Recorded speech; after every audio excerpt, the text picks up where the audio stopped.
derivative Jill. There she is. There she is. Welcome to Jill's. Can I offer you some tea?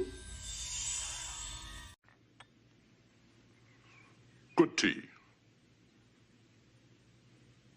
Nice house. Would you make me some of that Plomeek soup? He's the best, impossible to tame. People say that he's obsessed. Listen to the sound of his name. They call him Plomeek.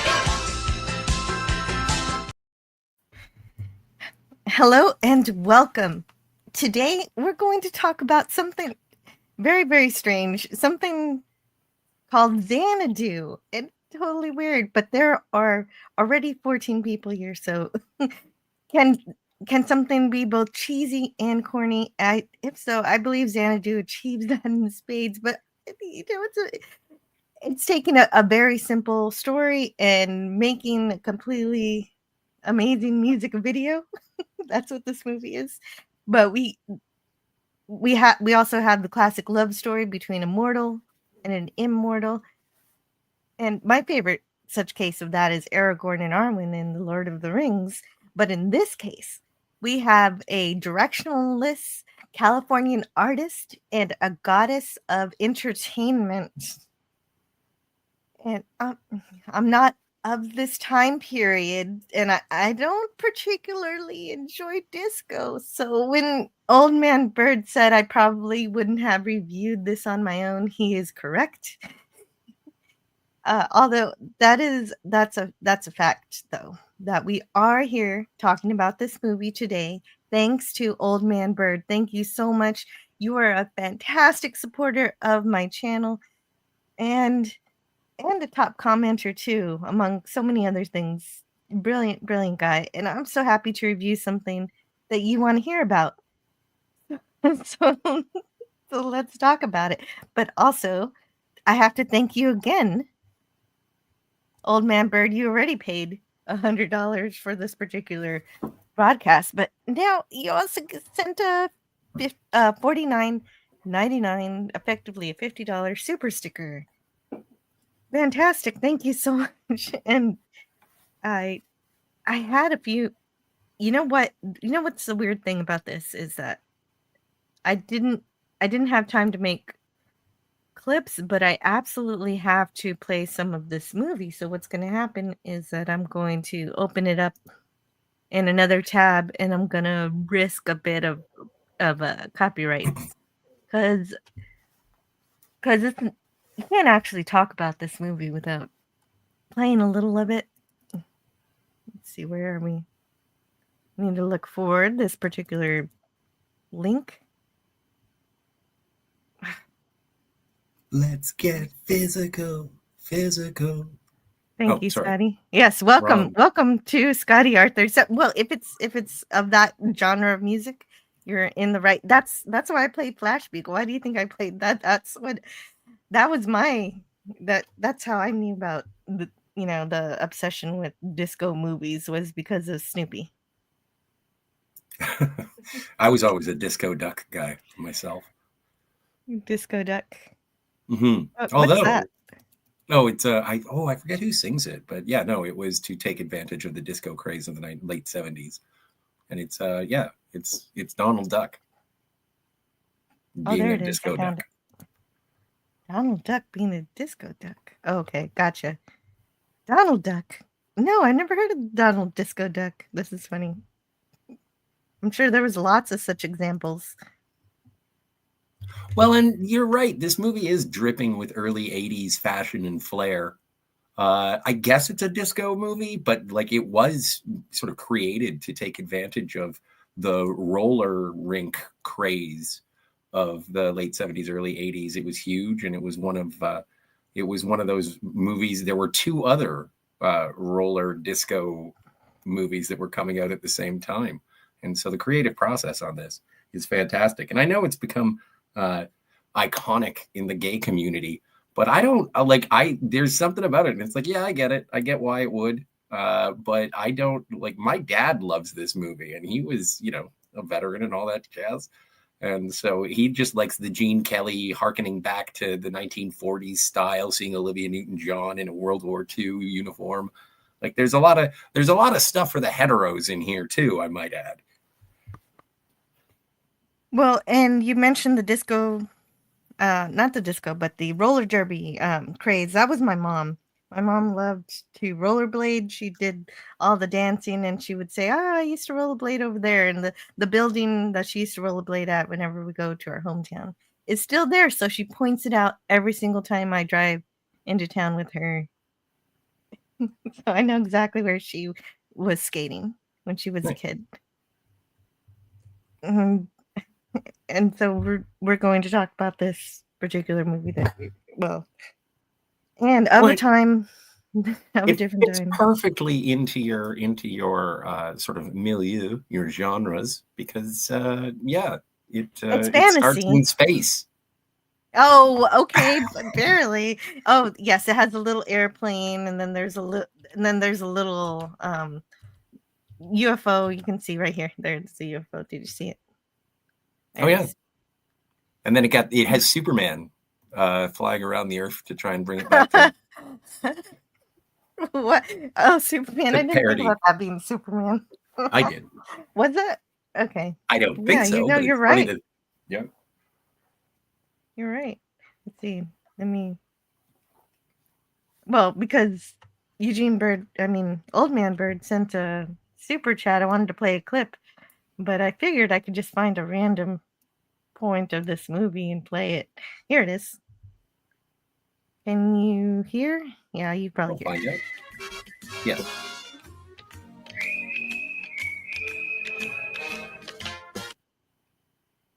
That's the funny thing is that people say it's like, oh, this is so pink, if you will. And the thing is like if you think Gene Kelly is a member of the big pink mafia, like you really have been altered by modern sensibilities. Like he was I'm honestly I don't get that at all from this movie. I don't either. Like there is a It's for moment. everybody. There's a moment in it, and it's like, oh, we're partners now, which means that we make decisions and we argue a lot. It's kind of like being married without the good stuff. So they Without the good part. they flat out Without the good say part. no, none of that, no butt stuff. It's absolutely adorable. No, I don't think I think it's for everybody, and I think it appeals to whoever likes music of this nature and unending music videos of this nature. Like I love The Wall by Pink Floyd. That's just a music video. This is a music video too. Yeah. I know you hate it. Yeah. That's okay. There you go. There's my review. Xanadu, better than The Wall. Better than The Wall. Now everybody's going to be jumping up and down on my monkey tree. Well, speaking of everybody, everybody's here. Look at this. Franco Walker said earlier, I saw this at the cinema when it came out. Olivia Newton-John was absolutely stunning. So Franco Walker had a good experience. And also, Gap After Dark is here. I don't see you too often. It's so good to see you today. Hey, Gap. Yeah. And Gavin Blackburn, I'd rather be watching Benny Hill's Deep Space Nine. And that's a reference to my mistake, confusing Benny Hill with Benny Russell. I will never be forgiven. If Olivia Newton-John in cosplay is gay, then I'm a raging homo. Says Yes. Old Man Bird. I'm with you on that one. I think this was I never really saw Grease, and again because my dad was a fan of this, like he had it on VHS. I got it from on a Christmas. It was on Blu-ray, and yeah, this is the moment where I was like, oh wow, Olivia Newton-John, what a specimen. Hey, hello, Master. Yes, hello, Jedi Master and Theta off the grid. Hey, of Theta. the grid. I don't know why. I think of off the grid because of those people who are prepping and turning towards self-sufficiency, but it's Theta of the grid. More phenomenon. I got to get that right. Kapla. wasn't this movie a 70s porno? Adult film. Gorilla. No. No, I this is wish. actually the most innocent movie in the world. Yeah. Although I do have Uh, a theory. I do have a theory okay. because it wouldn't be a panel with me if I didn't point out exactly when I think the coitus Oh, happens. I think I know exactly when you think it happens too, Okay. and it ruins the beautiful Innocence. nature of the exactly. It's a cartoon scene, damn it. Yeah, that's fine. I'm okay If, with that. okay, am I correct? Franco Walker. Hello, Franco Walker. And who else is here today? Let's see. Wes Hey, Cagle Franco. also. Wes Cagle. Hey. Hey, Kegel. Sashi, sorry, you're probably gone already, but you said it was after midnight, and so you got to let it all hang out. Lace up your skates, folks. Oh, Sashi has to leave. Hmm. I didn't even see Sashi. Oh, okay. See you guys next time. It's past midnight. Gotcha. Well, thank you for dropping in and saying hello. This was a fun movie, but also often maligned. I malign it a little bit. Hey, Booger. Yeah. Yeah. Oh, well, you can't do that. Booger. Yes, that's better.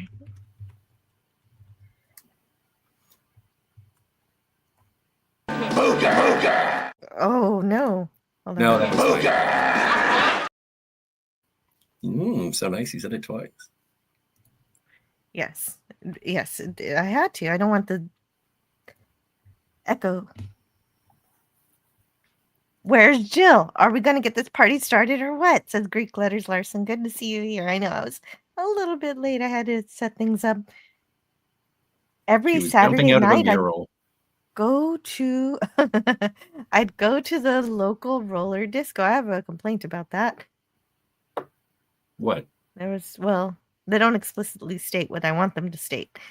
If you're all interested, I have a premiere video about the Tron trilogy in 3 hours. Yeah, I should be done after 3 hours, so that's fine. Oh, yeah, that's Trilogy. right. Yeah. Did you Oh, see the it's a third one? premiere video. That's great. Yeah, check out Theta of the Grid. I haven't even seen. I want to. I can't wait to see Ares, but I haven't seen it yet. I don't think it's out for a while. True. And Tron's cool. So check that out. Tron is cool. Brogu is here, but it's gotta go. Brogu's here and has to go. Thank you, Brogu, for hanging out here. And Larry says it's got the tubes in it. Yeah, and they're in the credits too and everything. Are we good? Yeah, there's a half-hour Back to Xanadu featurette on the Blu-ray, and they're talking about the Tubes. I'm not familiar with the Tubes as a band at all. Me neither. But if anybody knows about the tubes and they want to tell us about them, I'm willing to listen. Bone says, "Hi, Jill, watching from work. Great to see you, Bone. And it was wonderful to talk to you over at Raquel SSG's channel. That was so much fun." Hey, Bone. And let's see, we've got anybody else here that I don't want to miss anybody. I'm an old school death to disco kind of guy. Yeah, I can understand that. Classic Comics is here. Scotty, the pain. What pain? I don't know what the pain is. Could you Share shoot your the pain. duck on roller skates? Is a question we have to ask. Well, it depends if it's duck season. Oh wait, Donald Duck. That's a different. Wait, I'm wrong. Wrong studio. And six gave us a super sticker, a $10 super sticker with a little Bushibu squeezing a little heart. Oh, and I forgot to say what super sticker Old Man Bird gave, which was a little lemon Lemonhead. being. Yeah, it was a lemon head squeezing a little lime, or not squeezing, hugging. It's a hug. They're dancing. Hugging. Yeah, they're dance hug. I love these super stickers. They're so cute. Roller disco was on a more traditional four-wheeled skates, not rollerblades. True. Popping in before I head to bed, says Sashi. I had to stop to support my favorite musical from my youth. Oh, this is your favorite musical. Wow. Yeah. Wow. I didn't watch the video, but one of the video titles of some of the reviews said the I forget what it said exactly, but something about um did you enjoy Dan or did you I forget what it was. Well, I think one of the early reviews for it when it came out was Xanadu. Yes, Xana Don't. That was from Variety. Mhm. Variety said that. Which, and I think that's fascinating because you look at film criticism as it goes throughout the years, and critics still are like, no, I don't think that this is appropriate. I don't enjoy it at all. I think it's a flight of fancy, and I disagree with it wholeheartedly. And then, it finds an audience and people will dig it. It's, just because someone who thinks that they know better than you doesn't mean that they're better than the art they are reviewing. And if this connects with people, then who the heck are you to buzz Killington my buzz, Killington? Well, they're just they're just expressing their opinions. They're enjoying I themselves, understand but that. that doesn't take away from other people's enjoyment. Last Exactly. Call Exactly. with Troy Pacelli says, absolutely one of my favorite films and soundtracks of all time. I love Olivia Newton-John and miss her so much. And yes, the Electric Light Orchestra is a big component of Boom. the film, and that is some fun stuff. And for the record, I said boom, not boo. I do enjoy ELO. Good to clarify that.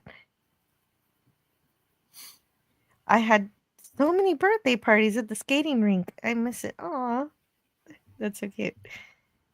I didn't because I could not skate. I wasn't taught to skate. My mom was so obsessed about skating when she was a kid that she didn't even teach me. DJ Play Nice says, I don't know why people continue to shit on this movie. It was puff then. It's nostalgia puff now. I loved it as a kid and it makes me smile now. Aw. Yeah. Okay. Well, that's good. Oh, DJ, I think I saw this in the late 80s on VHS, and I always made fun. I did make fun, even though I did get it for my dad on Blu-ray, and I was like, you're one of the most masculine dudes I've ever known. You pride yourself on being a manly man, and yet I know this is one of your favorite movies, and you're gay. And so I hadn't watched it until this morning, and I was kind of cringing because I was like, oh, what is this going to be? And it was just a fairy tale of magic and whimsy, where it was just like, oh yeah, no, this is fun. This actually makes me feel happy. What is this feeling I have? Happiness? Okay.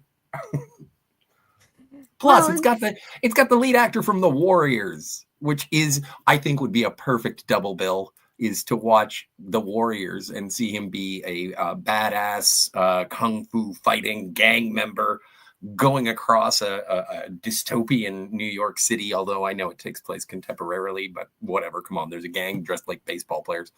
And then watch this as sort of like, what happened after? What happened Well, after The Warriors? even here though, he still steals motorcycles, but he asked nicely before he He stole did. it. It was a different time where you could just say, I'm gonna steal this, but I swear I'll bring it back. Well, at least it didn't end up in the water with him. So there. Anyway, we'll get there. I Yes. don't know. This is, there's not. I the music tells you that they're in love. That my problem is so many people love this movie in the chat. I hope they don't mind the fact that I don't exactly buy I don't- their passion very much. I'm told they're in love. The music tells me they're in love, and the way they behave belabors that emotion. But I found no intellectual reason why that should be the case, except for the fact that she's inspiring him to fulfill this person's dream, not even his dream, but this person. Oh, I disagree with that. Okay.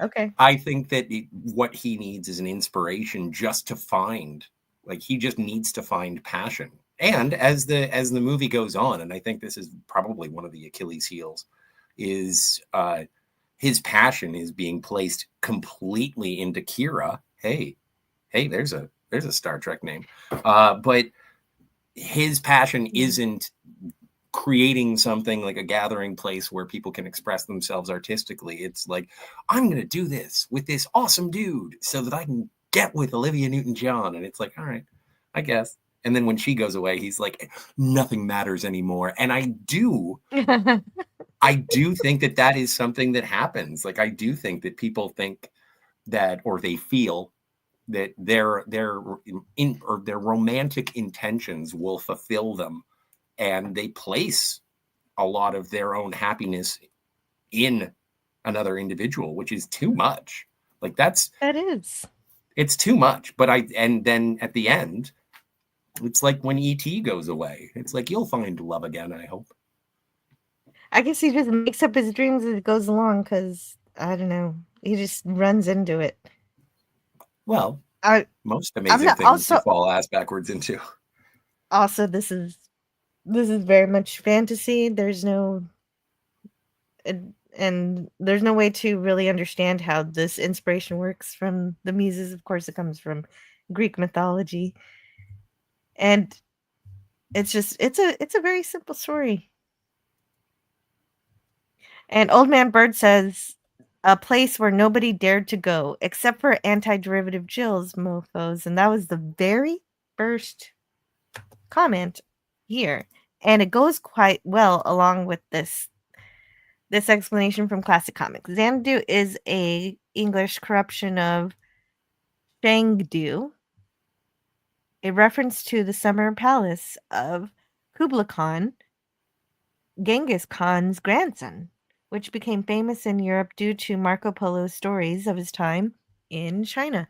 According to Polo, Khan had a menagerie of animals, massive gardens, and every kind of luxury you could imagine. Over time, it became a sort of shorthand for a magical place where anything is possible. Thank you so much, Classic Comics. That is absolutely perfect addition to this live stream. Xanadu was released on August 8th, 1980. It was supposed to be released in Christmas time, but they moved it up, and so they didn't get to do as much special effects as they wanted as a result. And thank you again to Classic Comics for that explanation of Xanadu. Michael Beck. Michael Beck, yes, Michael Beck is playing Sonny Malone in this movie, and he's a artist who was trying to break away from working at an art studio where he has to do replicas of records, but in giant painting form so they can be advertised at record stores. But he wanted to get away from that and do his own art. He's been failing. He's not making any money with his art. He's not very happy with his art either, even though it's pretty good, but I don't know what he's trying. And like Scotty said, this was originally going to be just a roller disco movie, and it turned into a much bigger thing. And so he's originally, early versions of the story was going to do something that I wish they had done, which was make Sonny be the one who had created the mural of the 9 goddesses, and it would have made a whole lot more sense that they were connected, rather than them just picking up random bits of his discarded dreams from the wind. Really? All right. Yeah. I like your way too. I'm not saying that's a bad idea. I just like that it was, oh no, someone's discarded their dreams. Maybe we can be of assistance. Which muse goes? Although they do, one of the lines does hint that maybe he did paint the mural. He says at one point, I paint his van, I paint somebody else's mural. So it's possible, but they just don't say it. And then there's the inspiration for this movie might have been a 1947 movie called Down to Earth, where Rita Hayworth is Terpsichore, the muse. Although the similarities kind of in there, really. And that's right. Xanadu was also the inspiration for creating a new award show.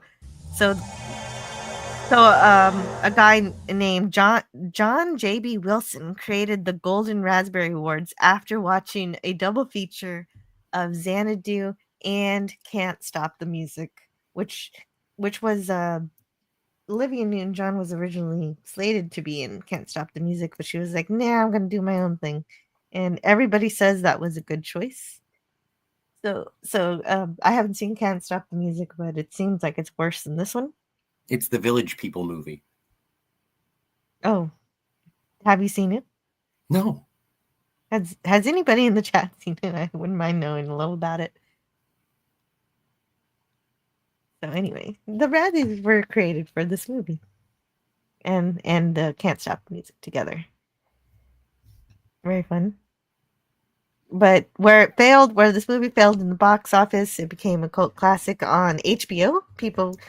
HBO didn't have a very large library of movies, so so this one kept coming up, and people kept watching it, and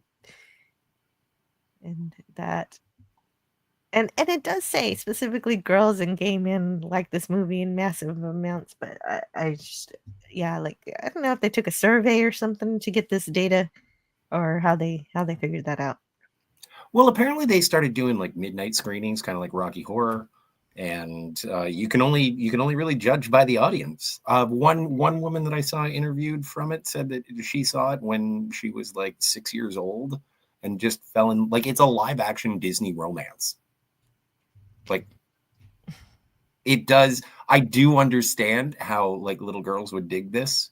I do understand how, like, with the choreography and the dance and all the stereotypical LGBTQ stuff is like, oh yeah, no, this speaks to our community. And it's like, but then again, you have Gene Kelly, who, like, the movie musical had essentially died by this point, and it was being sort of subverted and deconstructed with things like Rocky Horror. And when you get an icon of those classic Hollywood musicals, this is, I don't know, this is not only modern, but a reference to a bygone era. You can slap a label on it. I don't care. Well, you can if that's what you think, but I just think if you like dancing, this is the movie for you. Yeah. And okay, now I remember what that now I remember what that video was called. Didn't watch it, but it was called Xanadu. Was it great, or were you 8? And so, Oh, yes, nice. Yeah. so a lot of people would have nostalgia for this movie. Classic Comics continued his explanation of Xanadu. I missed this one. According to Polo, Khan had a. Oh wait, no, I did read it. I'm sorry. For modern audiences, the main reference is Samuel Taylor's Coleridge's poem Kubla Khan. I think this film pretty much killed Beck's career. Yeah, that's what he says too. He says that. He says, what does he say? Here it is. Michael Beck says, he regretted taking part of the film, and he said he was quoted as saying that the Warriors opened a lot of doors for him, which Xanadu then closed. So that's his explanation. That's unfortunate. Like, because usually when you hear about actors and they talk about, I don't want to be typecast by anything, and going from the Warriors to this, you'd be like, oh, all right. And also, this is Olivia. This did also hinder Olivia Newton-John's career as well. This was the only movie that she opened as top billing, and this was supposed to be her big "look at me." And after this, I think she didn't star in another musical until 30 years later, when she was in Score, a hockey musical or something like that. And so, yeah, and then she did Two of a Kind, and that was the end of her career. Is that true? I don't know. Well, Two of a Kind, that was also putting her back together with John Travolta, and it's a similar sort of fantasy romance. But yeah, Anyway, this is the first musical number here, and after Sonny tears up his drawing and it reaches the mural, they wake up and they're like, "I'm alive," but they've been alive for centuries, but whatever. And so they dance around and hold hands and Well, they're oh yeah, sisters. they They're are celebrating. celebrating. Yeah, definitely. And I do like how they all sort of go on their they're desperate. They go on their different ways and Right, beam right. They into all have a space or mission. back to Mount Olympus or wherever they came from. Yeah, and so yeah, they're definitely having a well, and this is going to be something I'm going to repeat quite a bit. They're running around in circles and dancing, and then they zoom into the clouds, like you say, like like in a rainbow. Hmm. Reminds me of well, because when I was a kid, I used to watch Powerpuff Girls, and so the rainbow dash into the clouds is something that I recall. Yeah, and we don't know where the other muses went or who they inspired. This movie isn't about them, but we see them go all their separate ways here, and just some fun little visuals. They didn't get to do as many special effects as they wanted, but they made the best with what they got.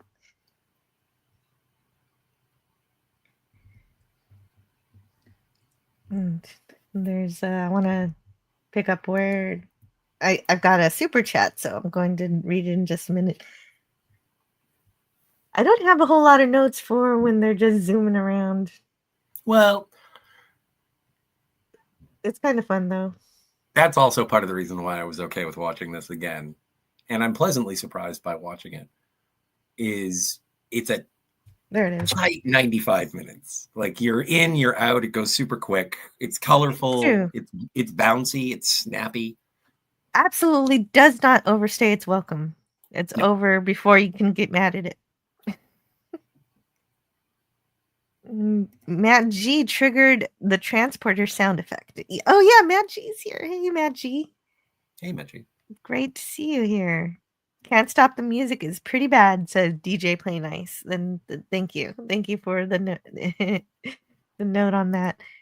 I wanted to know what you thought. I've heard that Xanadu thing, but I thought it was a platform game, not a movie. You know what? That's what my husband said. He's like, wasn't Xanadu a game? And I didn't really look into it. Is it a video game? No, isn't it Xeno Oh, it is. Battle? Okay, yeah, I guess it is a video game. It's a Dragon Slayer video game. That looks like fun. But Huh. we're not talking about that. No. Sandal San- Bergman is one of the muses. She was in Conan the Barbarian with Arnold. Conan the Barbarian with Arnold. Yeah. Larry, that's amazing trivia. Thank you. Franco says, please subscribe, hit the bell, share, hit like, and select live chat. Do it. Yes. Those are all very good things to do. Please help me get to 1,300 subscribers. How many do We're you so have close. left? I have 8 to go. 8 to go. The closest I've been since yesterday. I wonder if my mom likes this movie. Her and her sisters were disco queens. Oh, that's a good question. Well, next time you're with them, you gotta ask. Movie musicals weren't dead. See Olivia Newton-John in Grease a year or two before. It was huge. There were more than a few rock musicals that failed big, though. Well, yeah. When does Rock and Roll High School come out? I'd review that. It's I in love- like I- 84, 85. Yeah, I love the Ramones. But Hello in the to- same way. Hey, Outlaw Bill. I didn't mean to cut you off, Jill. Yeah. Yeah, hi. Go ahead. But I just in terms of those classic 80s like pageant musicals, I guess Grease, but Grease was still, I don't know, grounded in some sort of reality ish. But yeah, not in the same prevalence. Like there would be one huge, like a Fred Astaire or a Gene Kelly, or what was the lady who swam? I forget. Like it was much Swam? more. Yeah, there was a swimming lady. I forget her name, but she used to swim around and do musical numbers. but they were much more common earlier.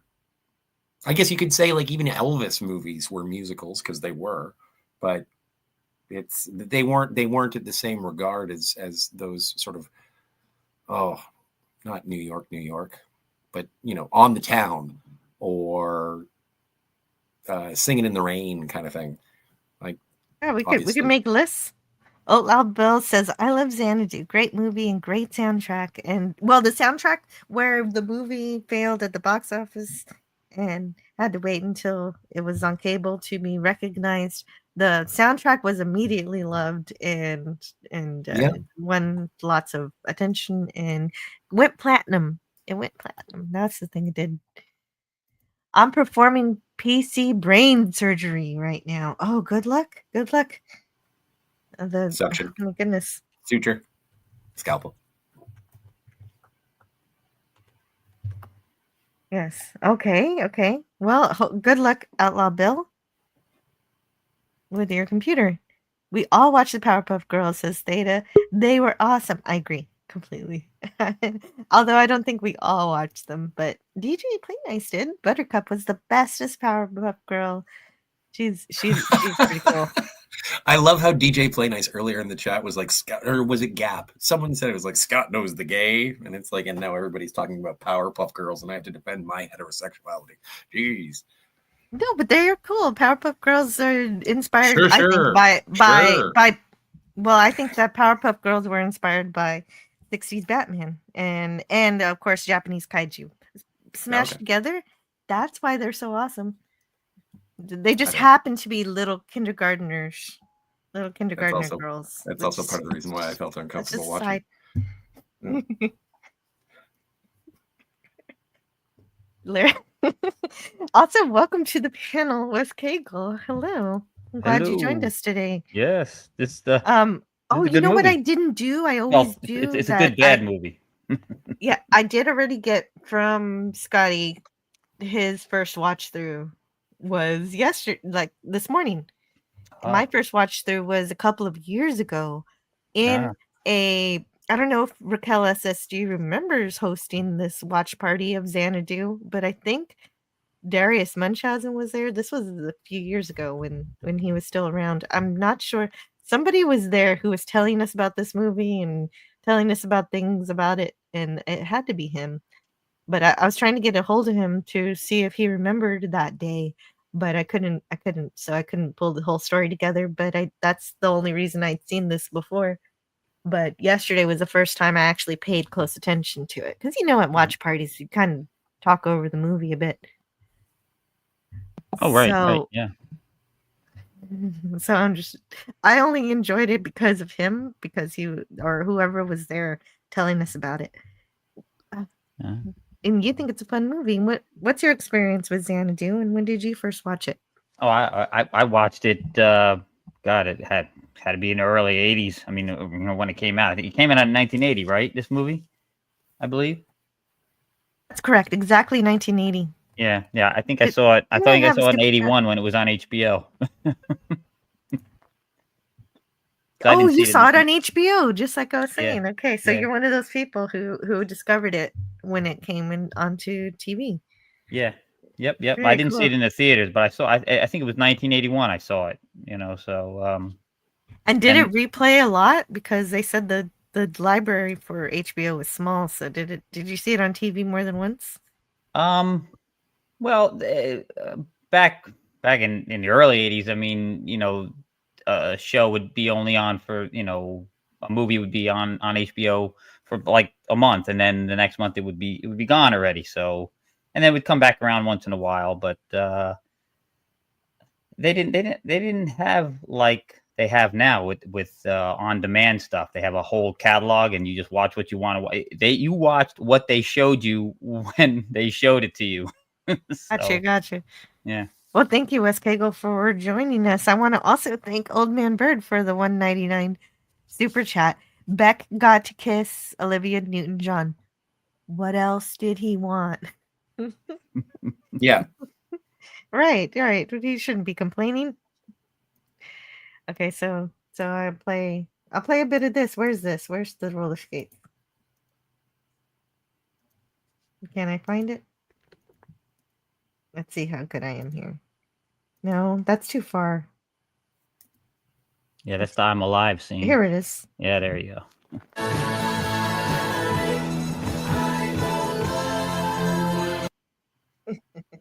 Oh, if we're gonna do that, then let's do this.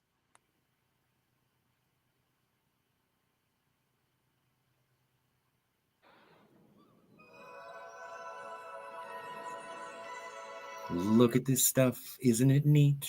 Doesn't it make my collection complete? Doesn't it make But- it look I'm the girl who has everything? Anyway. Well, Scotty, she's just roller skating and she bumps into him and kisses him without so Yeah. much as a greeting. Nope. And so we saw that scene thanks to Old Man Bird sending a super chat because I wanted to play a video. So what better video to play than a clip from the movie? Assault. Yeah. Yeah. Technically, that is SA. Yeah, that is. It Yeah. is assault. You know, hearing that song, it reminded me. This movie is not, the story is not great. I mean, it's not spectacular. It's not bad. It's not great though. And aside from Gene Kelly, Olivia Newton-John somewhat too. She's not too bad, but all the rest of them they deliver their lines terribly. The lines are bad. It's so, but the music is what makes this movie. The music is so good. Well, and the choreography too. Yeah. Yes. The dance sequences with her and Gene Kelly, and that scene. You know, I'm not going to go into the too big because we'll get to it eventually. But there are some good scenes with the music and the choreography. You're right, Scotty. It is fantastic. Yes, definitely. Yeah, that is. Well, the music is the whole movie. Yeah. DJ Play Nice says he saw it in theater, didn't have HBO, but he also responded to me about Rock and Roll High School. That was 1978. Oh wow, I was very wrong. Hey, oh, let's go. Yeah. Also, it's nice I to don't see know, it's Olivia like- Newton-John wearing the environmental hey. belts from Star Trek, the animated series. Oh my goodness. I didn't think about that. Okay. Oh, you Gabba haven't gabba, hey. seen it. Oh, okay. Well, I appreciate that you had the goal of watching this movie for me, but if you ever do get around to watching it, let us know what you think. They used to play Xanadu and The Black Hole a lot of times on HBO. Mm. Yeah. Yeah. Okay, so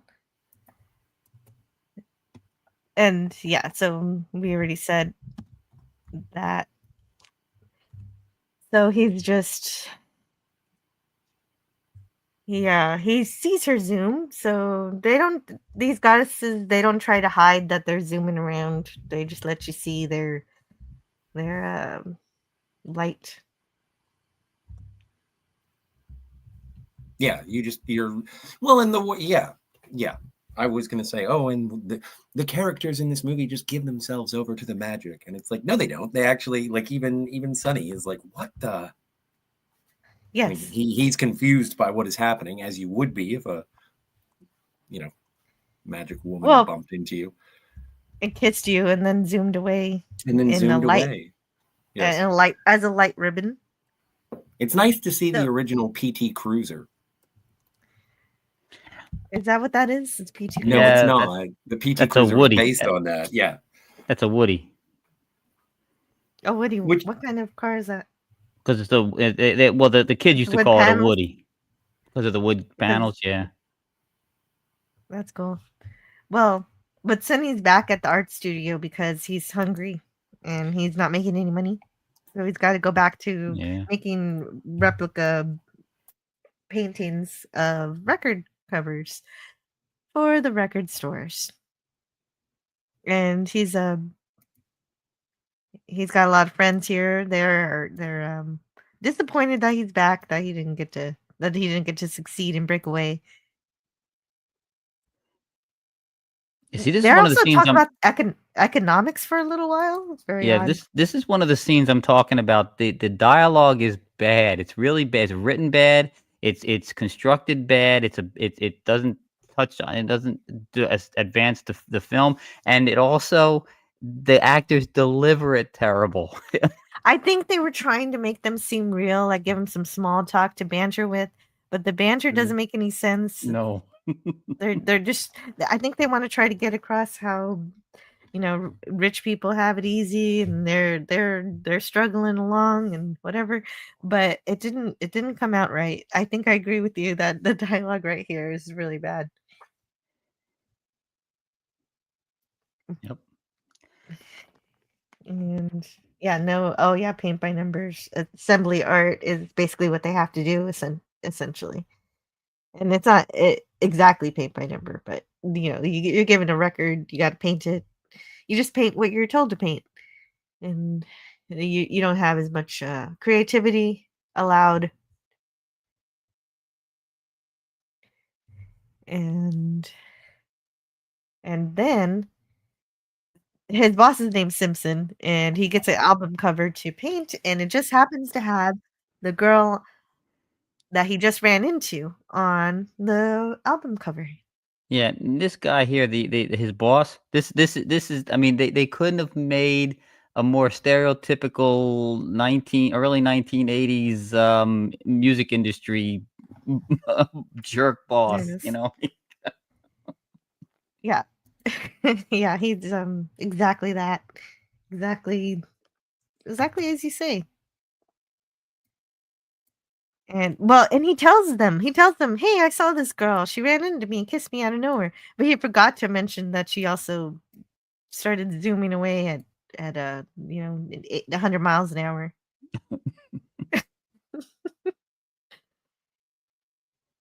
And so, yes. Yeah, and I love how it's his first day. He hasn't done a single thing, and he just leaves because he sees this girl on the cover. Yeah, right. Now he's on a mission. He has to find her. Yeah, yeah. He starts like, "Who is she?" Right, right. It's my first day back at work. I'm gonna do my best. No, I am totally distracted by this woman. I must find out who she is. Nothing in my life matters now but finding her. Yeah. And he But knows all these people in the industry by name. I'm supposed to feel this obsession that he has with her, I guess. Yeah, yeah, he does. He knows well because he did used to work here. He used to work here and then he came back. So he knows the photographer. And he said, "Oh, she just showed up in my shot. I wasn't even trying. She wasn't even supposed to be there." I like that guy in the last frame. After he asks him if he knows the girl. He's like, yeah, have you seen now my daughters? He's trying to pawn his daughters off on this guy.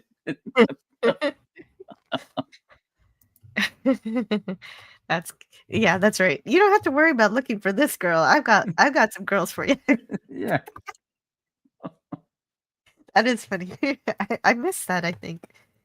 Oh, and also this girl's really into him, who sells him the hot dog, Oh yeah, but yeah. she never shows up again. Yeah. She's just there to admire him. Oh, and Well, and but and he. also, oh, sorry. No, go ahead, Scott. Go. I was just going to say, the other muses show up throughout the film and sort of like, "Oh, hey, how are you?" Like, and they're nice to him, but he shows no response to any of the other muses. He only cares about Kira. True. And when he finally spots her.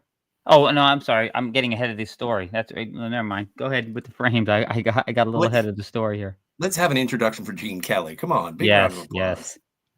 He's the best part of this movie, man. He's great. Well, Yeah, and he's you the know one what? who was playing the clarinet at the beginning, and Sonny asks for a more upbeat song. I like the way he says it too. No, it's lovely. I just don't know where the body's laid out. Can you play Yeah. something a little more up? Yes. Yes, Scotty, our 37, they appear throughout. Old Man Bird is delighted you noticed. Oh yeah.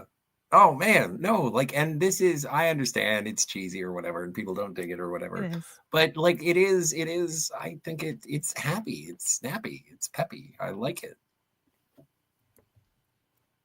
Like, I'm not gonna throw it on heavy rotation. I'm not gonna buy a poster or anything.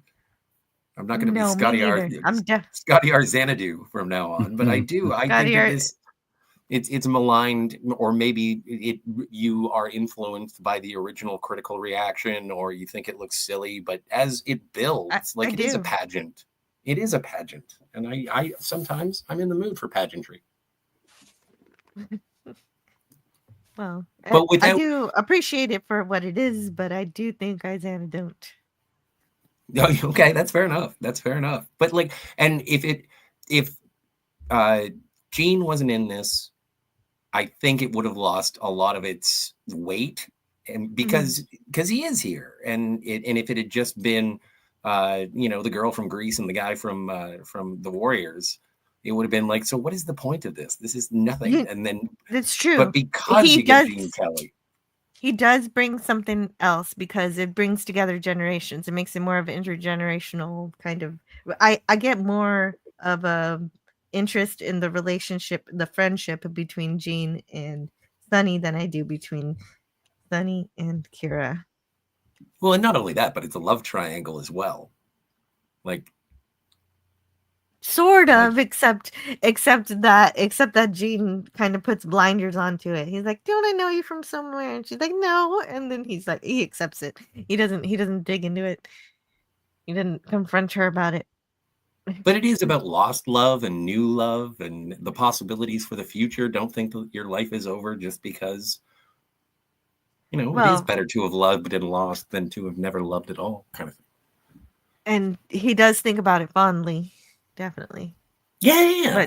But the thing is, I don't think, even though he loved Kira never loved Danny. So Gene Kelly's character in this movie is Danny, because later on she says, "I've never felt like this with anyone." So she only loves Sunny. So before this, she didn't love, which is weird because she does marry the guy who plays the younger Danny, but we'll get to that later.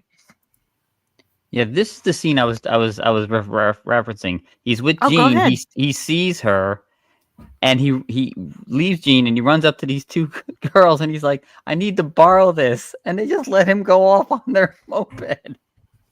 Yeah, Well, they let him take it. Yes. He's like, "I'll Well, bring it back." Or maybe it wasn't theirs, because look, she has the red one, that girl has the blue one, and there was just a black one over here, and they're like, this isn't mine. Of course you can have it. I don't care. Well, that lady in the maybe yellow that's not even shorts. hers. That Yeah. lady in the yellow shorts is one of the muses. I don't know if the lady in the pink top is, but yeah. So that's why it's like, oh yeah, steal that. Which he does, because he never returns it.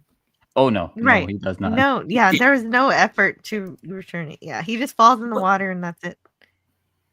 And Old Man Bird says it is. It is. The lady in the pink top was also a muse. I like the costume design as well. When the muses are sort of in their most relaxed forms and not putting on a role or anything, they're in what look like sort of Greek toga attire. Like it looks as they would have on Mount Olympus. And instead of assisting Sunny or whatever, like Kara just leaves. Yeah, she zooms off again. Yeah. Sumi's. And we meet Danny again, and he says, it doesn't matter that it's crazy, like, because even if it is crazy, would you stop looking for her? And he says no, so that doesn't matter. And I like that. It's like, oh, Yeah. well, I'm gonna, if it's crazy, then you shouldn't keep looking. And he's like, all right, fine, I'll keep looking. And it's like, I got some advice for you. Stop looking underwater. And it's the glint in his eyes, just like he's the magical one, even though he's not. He's I don't know. I think he makes me smile throughout. Yeah, agreed. Well, and we also very briefly meet Al, who owns a food truck, and Sunny painted this van, rather, a food van. I suppose it's a food van. And Well, it says eat he's right very on happy top of with it. it. Yes. So I would hope it's a food van. I'm glad it doesn't say Well. candy. That would be. Yeah, but then it would be white and have no windows on it. That's right. It That's right. has no windows.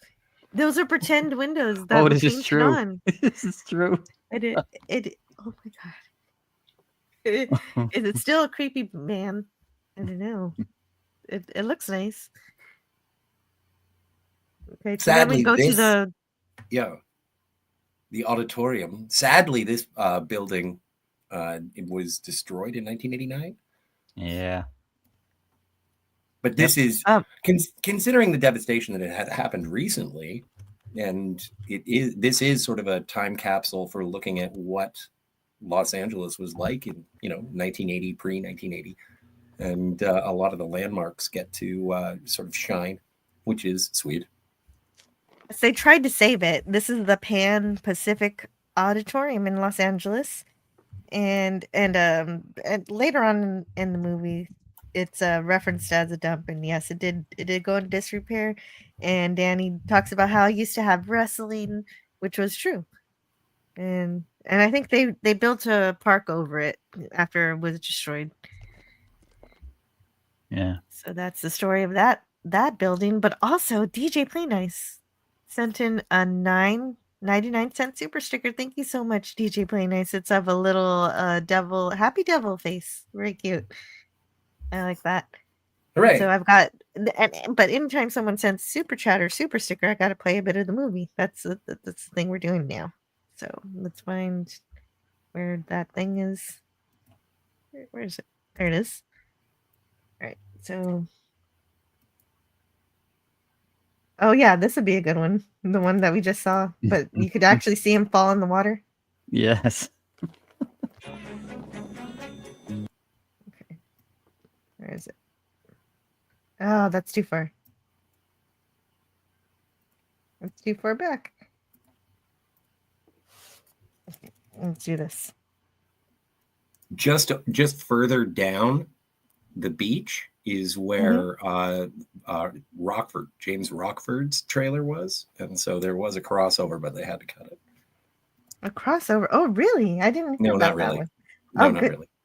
Oh, damn it, Scotty!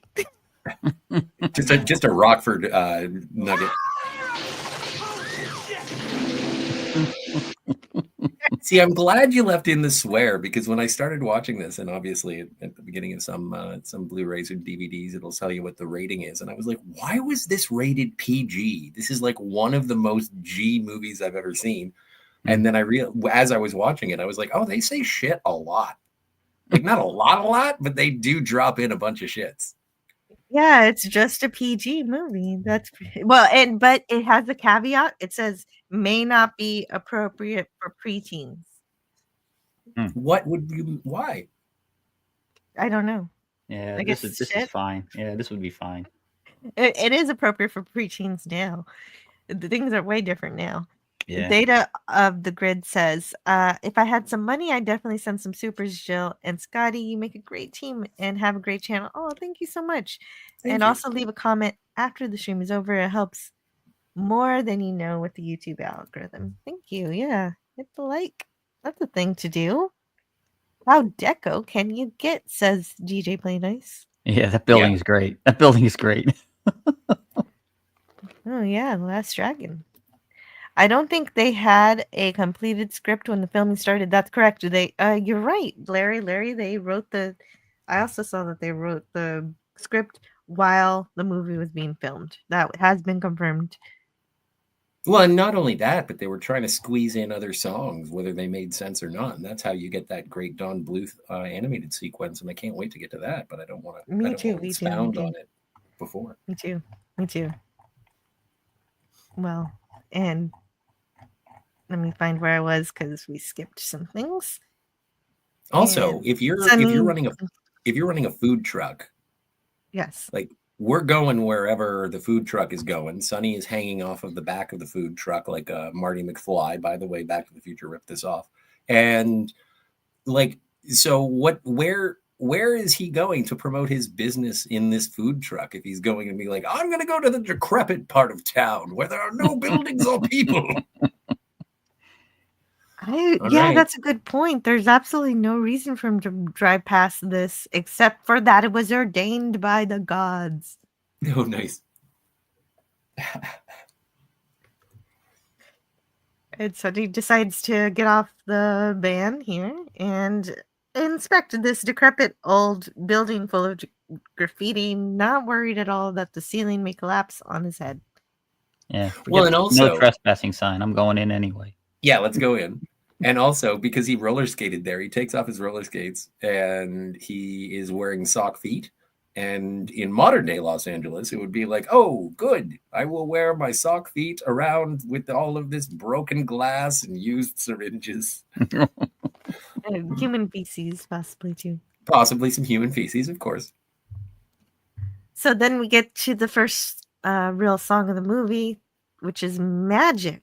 And this became a huge hit, this first song here. Oh, yeah. And it was number one on the Billboard for 4 weeks in 1980, August of 1980.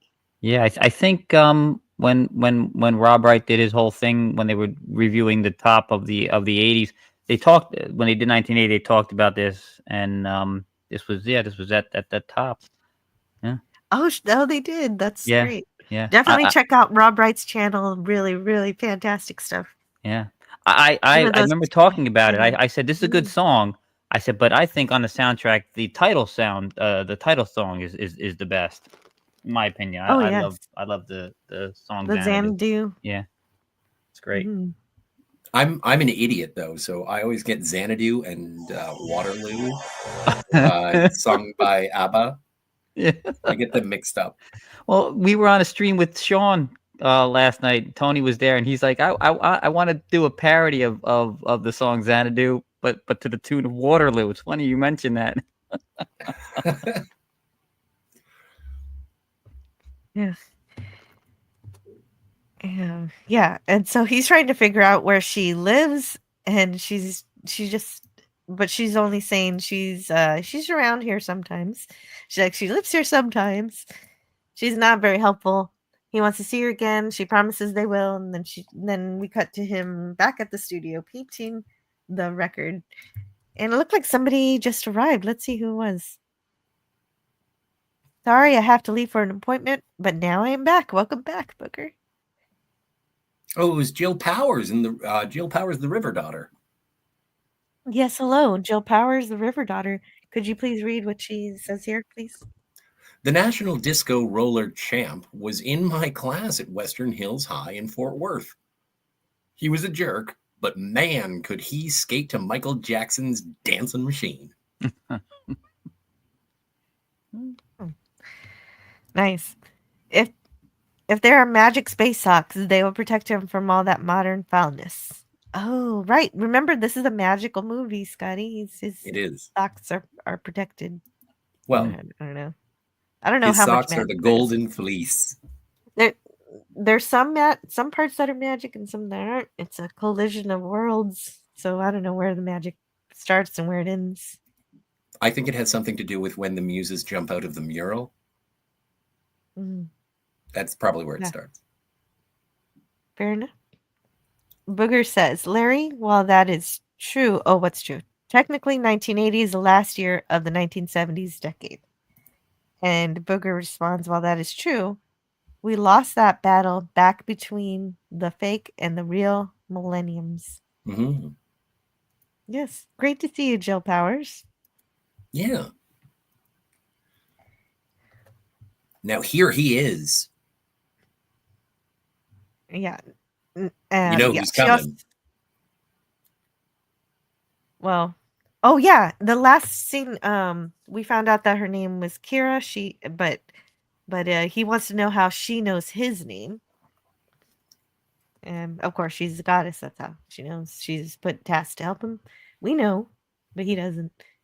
And he's painting Kira on the album cover, and Sonny's coworker wonders why he's there early because he always shows up late. It's because he's obsessed about this painting. And the boss, Simpson, is upset that he's changing the album cover from what it was on the.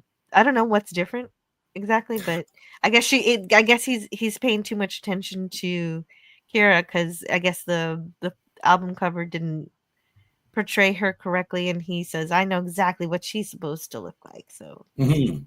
I'm fixing it." But And Jill, he's you gonna know get in who this trouble is? for that. You know who Simpson is? Um, You can say no. James Sloyan. James Sloyan. You may remember him as the admiral from the Defector, the Romulan admiral. He was also Dr. Mora in Deep Space Nine, the Bajoran doctor who sort of helped shape Odo. He played Alexander from the future in that episode when Alexander from the future comes back to the Enterprise D. Oh, he's Alexander from the future. I love that episode. It's not Tomahawk. I forget the name of the admiral from the Defector, but he plays the Romulan. Oh, Defector. That the Defector is one of the best Troy episodes, and Firstborn is a fun Worf episode. So this is Firstborn, right? But yeah, great. I thought you'd be excited. Yeah, I'm excited whenever I see this guy. that's good. That's good. I am excited. Thank you for telling me. Yeah, he was on TNG, Deep Space Nine, right? And he Admiral was even on a Jarok. Voyager too. Was he? Yeah, Did he play a dinosaur? I don't know what this is. I don't remember this. Jetrel? Jetrel, right. What? See, sometimes if you That's what it pretend to know what the names of the episodes are, people think that you know what you're talking about. No, I don't really know this episode. I mean, Neither I've do I. seen it. I've seen it once in my life because I've seen all of the episodes at least once. I'm gonna have to check. No, he's a scientist who developed the weapon that killed Neelix's people. So okay. Oh, that was the Oh, episode. oh yeah, no, totally. And you can see, like, oh yeah, no, James Sloyan is one of those Star Trek actors. Whenever he shows up, you know you're in for a good time. Yeah. So now I have to find out where it was. Sorry about all that. But No, thank you don't for be your sorry. service, Don't be James sorry about. Sloyan. Don't be sorry about bringing Star Trek up. But see, I would have thought that Simpson would have been happy that he was there early, but no, he's upset that he's spending too much time on the art. And then he says, "But sometimes I see more in these covers than what's really there."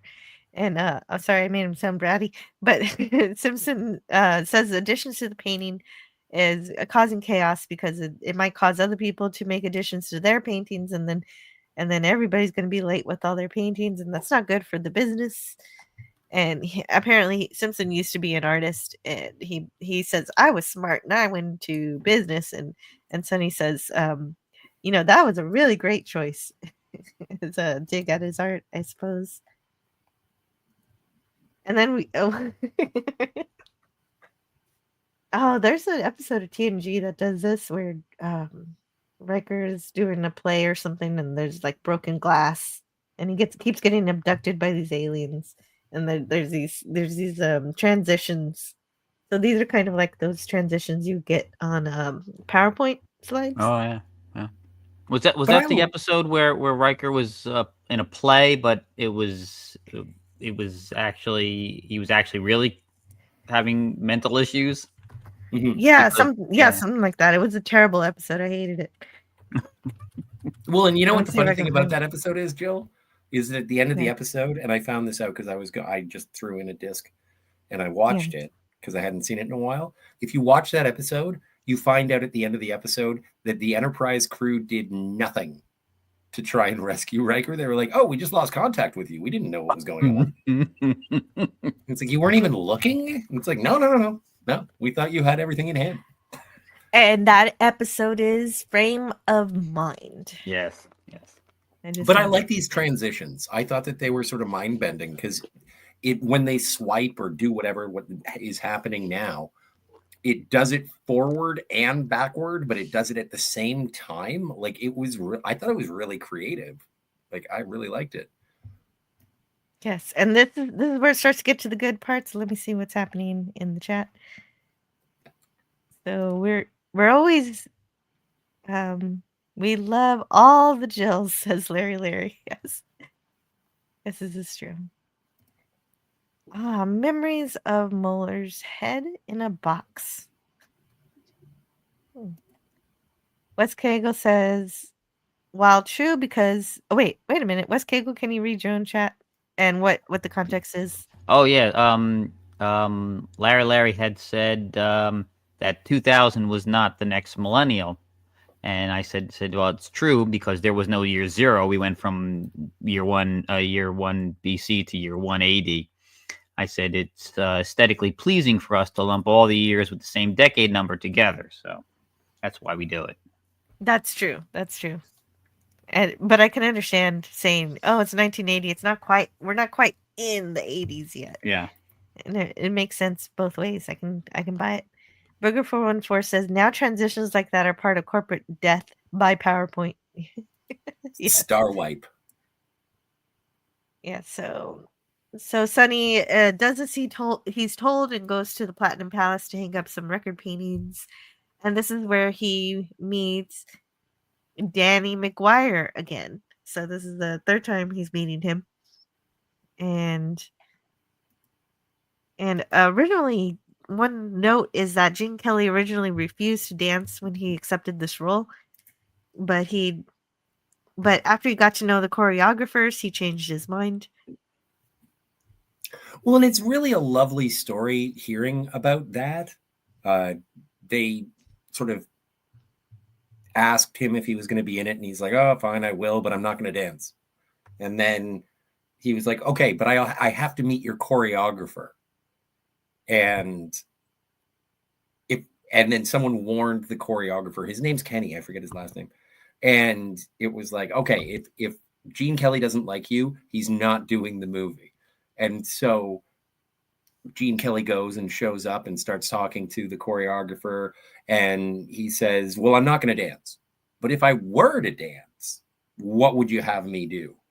And the choreographer said, "Well, you should probably just do what I would work with your vocabulary. We want to highlight you. You are in the movie."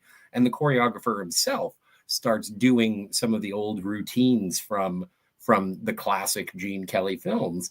And Gene Kelly is like, and so the choreographer starts doing it. Gene Kelly says, "Oh, yes, that was from that. That's what that is. That's what this." And they start sort of riffing off of each other and putting some things together. And it's not harmonizing because it's dance. It's not vocalization.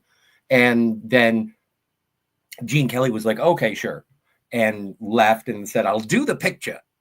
But after that, and the amount of affection that the choreographer gives, he's like, and that was the day that Gene Kelly sort of volunteered to be my mentor in dance, in business. He gave so much time and respect to me, who was an up and comer at the time, who was doing my best, trying to figure it out. And they were lifelong friends until Gene Kelly's passing. And I think that that's like when you have artists who get together for something like this in a collaboration, I think that you can make magic. And I do, again, one of the greatest things about this movie is that if you are a fan of dance, it's not skimping on it. It's not faking it. There's a lot going on. And I do appreciate the birth of a choreographer, or at least the maturation of a choreographer's career through the nurturing of a master. And so there's a lot. If it's not your jam, if this movie is not your jam, that's fine. But it is a movie that did launch a lot of careers and solidified a lot of confidence in what people were doing in dance at that time. So it's that's very important to remember. We were talking about how it kind of ended careers, but it also started careers.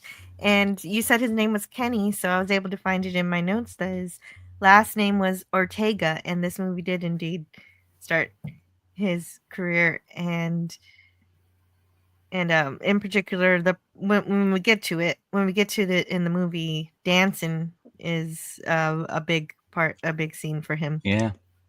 And I think this is the last, and it is, because this is the last movie where Gene does any He does two other movies after, but it was it was just a host where he was talking about the old movies. This was the That's last movie where entertainment. he Yeah. entertainment and that's dancing. But this is the last one. I mean, he does voiceover for a cartoon like before he dies, but this is the last one where he does the old Gene Kelly dancing. This is it. Yeah, this is his last. This is basically, yeah, this is a culmination of, well, I mean, this is maybe a goodbye. I don't know exactly what to call it. Yeah, But it's very it much has it's very much a loving tribute to the old movies of that era where Gene did all the it was all the song and dance movies. So yes, and I was I just wanted to say about Kenny Ortega. He after this he does Pretty in Pink, Dirty Dancing, Newsies, Hocus Pocus, and High School Musical. Huh. wow. And of all those, Yeah. I forgot about News. News. There's a lot of choreography dancing in that movie. I forgot about that one. I I do never saw want to Newsies. see. I do want to see Newsies. I've never seen it, but that has Christian Bale in it, if I'm not mistaken. I don't remember. It's been so long. I don't even remember who's in it anymore. But that's like one of those. That's another one of those explosions of up and comers because they were all so young. Right.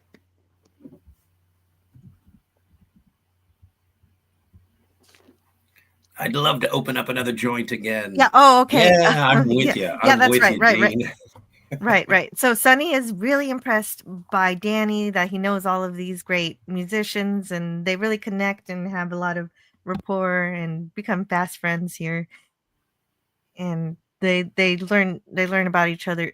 Danny tells about his past and his life and being a musician and all these cool things that he has from when he was a musician, but he stopped being one because his muse left him. Basically, he had a muse too, and it was the same one, it seems. And she left.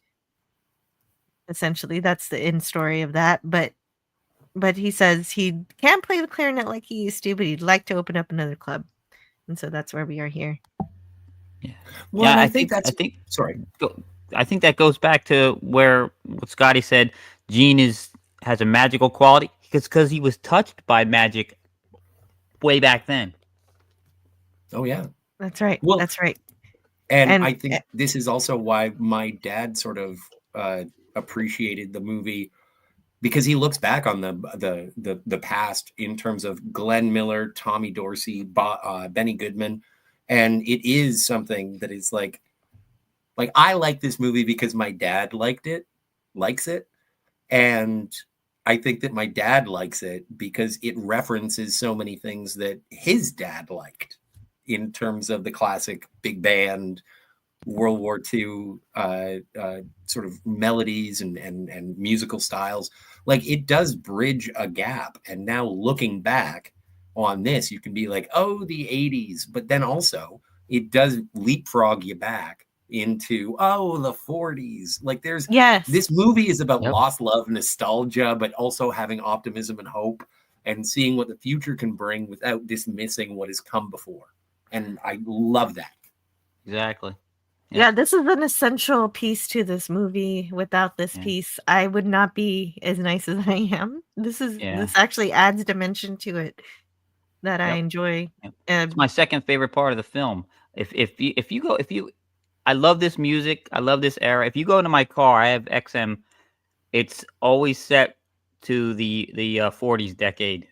Sure. I love this music. This is great. Yeah, man. I love horns. I love horns. Oh yeah, Scotty does love that music too. And this particular song is "You Made Me Love You," and it's of course sung by Olivia Newton-John and Cliff Richard. Well, and so this he's was reminiscing. I think this was the last thing that was filmed for the movie. And yes, he choreographed it himself too, didn't he? Yes. And apparently, and the thing is when you hear the other choreographers sort of talk about it, it was choreographed to take advantage of having Olivia Newton-John there, and Gene Kelly was always choreographing for his dance partner. And so, and while Fred Astaire, there have been reports, if Fred Astaire didn't like what you were doing, he was very, very negative, and said, like, do it faster, do it harder, do it again, you're doing it wrong. Whereas with Gene Kelly, he did, his widow said that there was mutual admiration and mutual affection between Gene Kelly and Olivia Newton-John. And I think it does show in terms of their playfulness and almost flirtation. But this was filmed on a condition from Gene Kelly, and he was like, okay, I'll do a dance number with Olivia Newton-John, who was huge at the time in music and because of Grease. And he said, okay, so we're doing it on a closed sound stage, and the only people who are allowed to be there are the cameraman, the director of photography, the Kenny Ortega, and Olivia Newton-John, and myself. And that is all that I will allow to be in the room at the time when we do it. And they made it happen, which is an incredible feat. Well, and also, it doesn't hurt that Gene Kelly was a Hollywood royalty. And and also Matt Latanzi, who played young Danny in the flashback. So Yes. and that's that he became Olivia's first husband. And they were married for like 11 years, I think. Oh, I don't know about how long, but I do know it ends because it said first. But yes, yeah, that was wonderful. Good information there. And one thing that Olivia says about Kelly, he says, he was lovely. I still can't believe I danced with Gene Kelly. How lucky am I that I've been in movies where I've danced with two of the greatest dancers of all time, Gene Kelly and John Travolta. I never would have thought that because I had two left feet growing up. When she regarded this as being like as you just mentioned, she regarded this as being one of the highlights of her career, which I think is so. I enjoy it when a performer has a special place in their heart for a production, and even if the audience didn't necessarily appreciate it, it was still a great working environment, working experience, and it created something that they were proud of. And so, yeah. And when I first saw this, maybe I was, because I didn't have an appreciation for old stuff in the same way that I do now.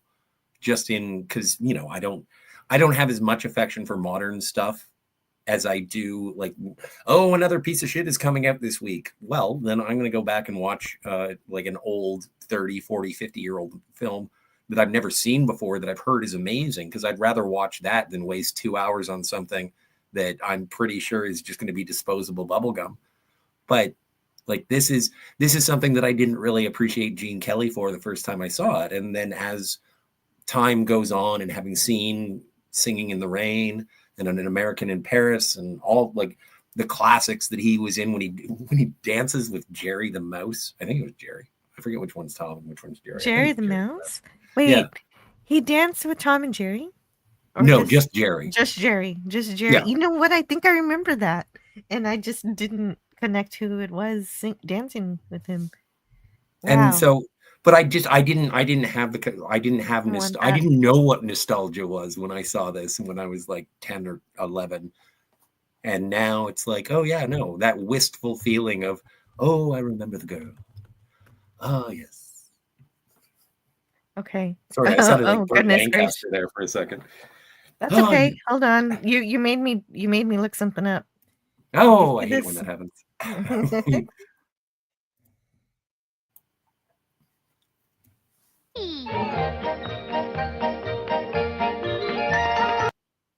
Yeah. It was amazing.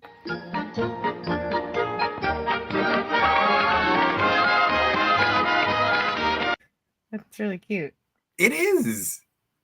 What is that from?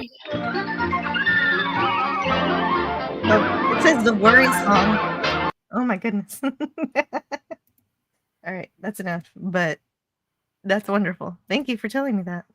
Yeah. No, it's great times. Jill Powers also says Gene Kelly's last film was rather unfortunately this one, but he kept up with the routines fabulously. I think Wes Cagle said there was another film after this, but I forget what it was. But this was Oh yeah, yeah. this was the last Yeah, big one. yeah. He The did last one he danced. He did two like what do they call retrospective films where they talked about the old stuff, and then he did a voiceover for an animated film about cat. I think it was cats, right? Cat. I gotta look it up now. I gotta look it up. Me too. Gotcha. Singing in the Rain is one of the greatest of all time for dance routines, says Jill Powers. As good as Fred Astaire or anybody you could ask for. Oh, that last one Mm. was an animated film called Cats Can't Dance. I guess he did voiceover work for it. Cats can't dance. All right. All right. Larry says we lost Kelly in 1996. And Jill Powers also loves Dirty Dancing. Wow. And I He was never felt this way before. he was from a different time when performers worked solidly and could make way more movies than today's celebrity millionaires. Yeah, but it was a grind. It was a grindhouse. That was like under contract from studios, and you do it. And also, it was much harder on the ladies as Judy Garland and Liza Minnelli, and there's a stable of yeah, we're churning these out, and it was harder. Like, and that's not, and I'm not trying to poo poo on old Hollywood. Like, even for myself, I started working in like kitchens, like in pub kitchens, short order cook, line cook, and it was all like negative reinforcement. It was all, you stupid, try harder, and that's the kind Like of Gordon era. Ramsay. Well, yeah, but I guess, and that's something people see it as a novelty today when you mention Gordon Ramsay, but back in the day, it was, yeah, you suck. And if you want to be in this business, try harder. Also, lose weight and keep your personal life private. Like, there's a lot of oppression that happens in that golden era of Hollywood that is what would be considered today abusive. And so now, when I go into situations in new work environments, and it's like, hey, how about you suck less? And then all of a sudden HR is breathing down my neck. And it's like, what? That's how they told me to get better. And it's like, yeah, no, I know, but this ain't the 90s, son. Oh no. Well, and maybe there needs to be a balance of that. Maybe there's a little bit too much sensitivity, but definitely you don't want to get to the point where you're being abusive. So there's a fine line there where you want to find the right way to do it. Booger 414 says now transitions. Oh wait, I read that one. Where was I? Yeah, this is the one I wanted. Yes, there was an honor of being a working actor, what we might now call a character actor, but the attitude extended to the stars as well as the bit players. Yeah. And also, he says all of these streams make me look stuff up, and then I get into the trap of following link to link. That's good. I like that. That's why I have a pad of paper and a pencil beside me the entire time, is I write them down so I don't get distracted. But I'm old, so I don't use my phone as much as I should. I just write things down and look them up later. But you do you. Hi to Real Wade Nation Gaming. Hi, hello. Hey Wade. Oh, you write it down so you can look it up later because you're on the show right now. That makes sense. Yeah, you got to be careful. You start going link to link. I'll open up a tab. There's another link. I open that and up another tab, and then an hour later, I look at the original tab. I'm like, how the hell did I get where I'm at now? All and the I wait tabs all day. What was the start of this rabbit hole? Yeah, exactly. Yeah, exactly. All the tabs start with W because they all start with www. So it's just like, I don't know which W to go to. Maybe it's just because I'm using a Commodore 64. This string of links has led me to revisit the band and Dregs of Humanity. Wow. Hell yeah. Wow, that is quite the hill. Wow. Now Sunny's working very late. He's they're back at the studio once again. And Kira shows up to scare the hell out of him. And he says that painting Kira is the first thing he's cared about painting in a while. And she shows up to lend her support. And she says, we've already been to the place where Danny should have his club. You know, it was the place we were at earlier. So she tries to convince him that he's skeptical. You're currently painting it, you fucking monkey. Yeah, exactly. I don't know where. And then they go on a date. They're gonna go on a Well, date. yes, they do. Hang on, I'll be back in a second. Hopefully, I make it before Don Bluth shows up. Yeah, I'm sure you will. Yeah, I think there's some time before that. Right. Yeah. Well, right now they go into the big, most expensive studio. So why aren't they closing and locking the door behind them? The studio apparently lets, I don't know why they don't, but the studio lets you put pictures on the wall. And Sunny puts a picture of the cityscape on the wall.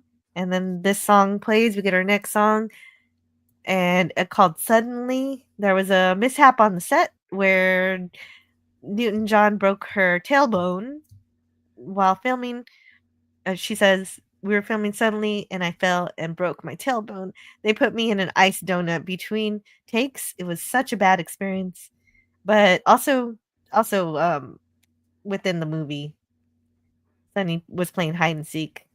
So they're like being playful. And I also have the lyrics here, but I don't know.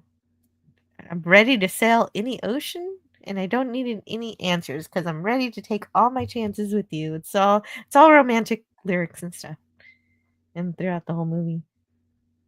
And there's a lot of magic in this scene, like literal magic. It just starts raining in the studio out of nowhere, and these umbrellas start falling out of the sky. The fan starts up on its own. The trees are lifted up on their own. And it's, I mean, I guess it's because of Kira's magic powers. I guess she's doing all this. Yeah. You could attribute to that. Because Whenever I see how- the when it starts raining, I always I figured it must have been an homage to the Singing in the Rain Oh, really? sequence. And Yeah. and so at first I was wondering, hey, is this a Dalek back here? But no, it is a Oh, train. Dalek. It's a train. Yeah, an Art It Deco is train. a train. Yeah. And then I heard train sounds and I knew what it was.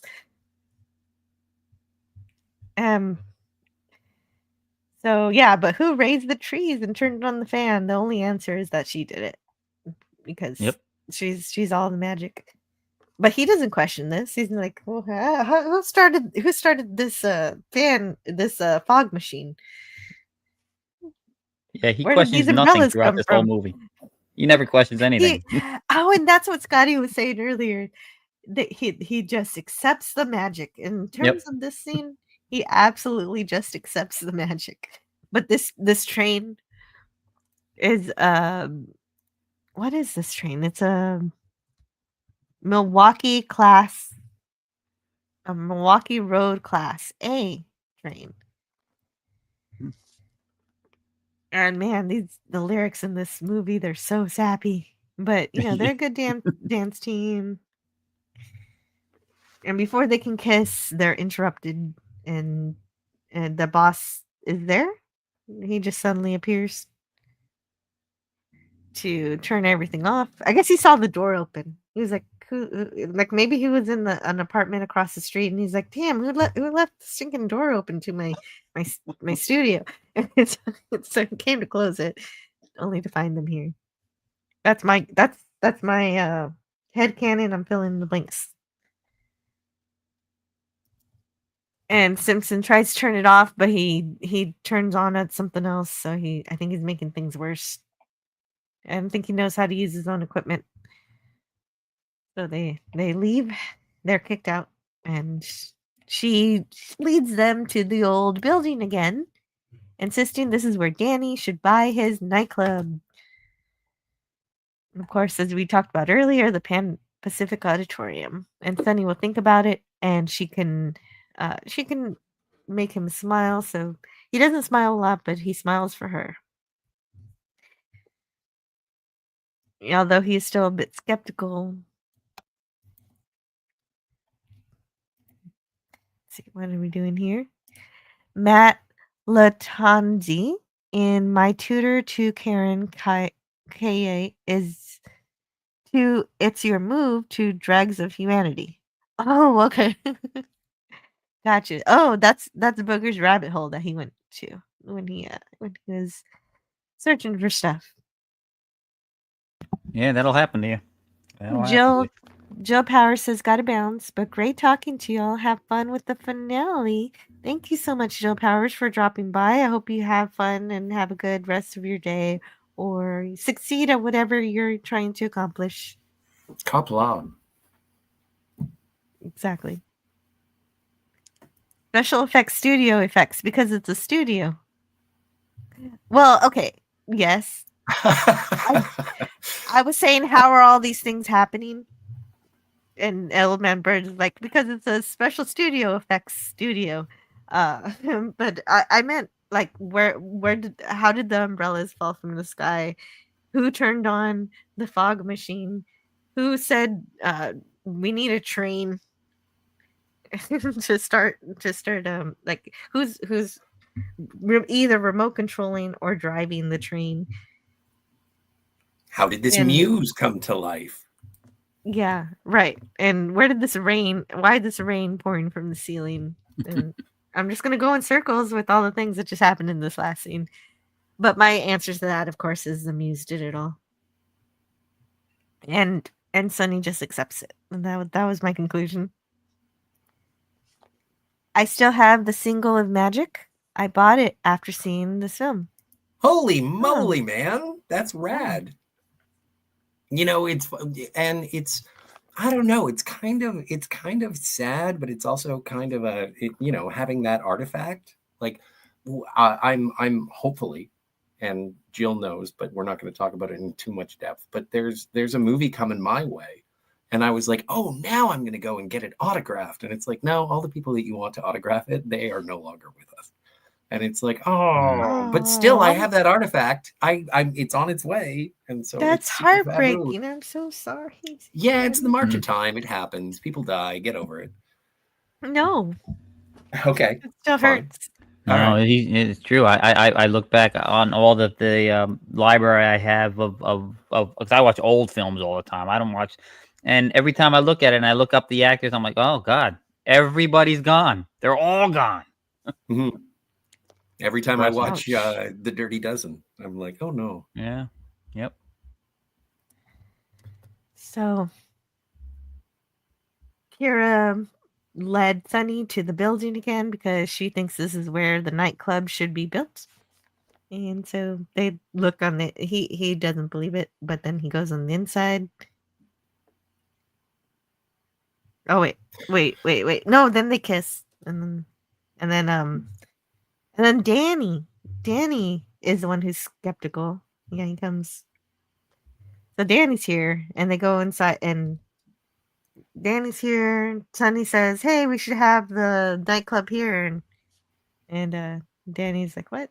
And then they go inside, and it doesn't hit him that this is the right thing to do until they go inside, and they start having a battle of the generations here. This is the other part of the movie that I kind of like.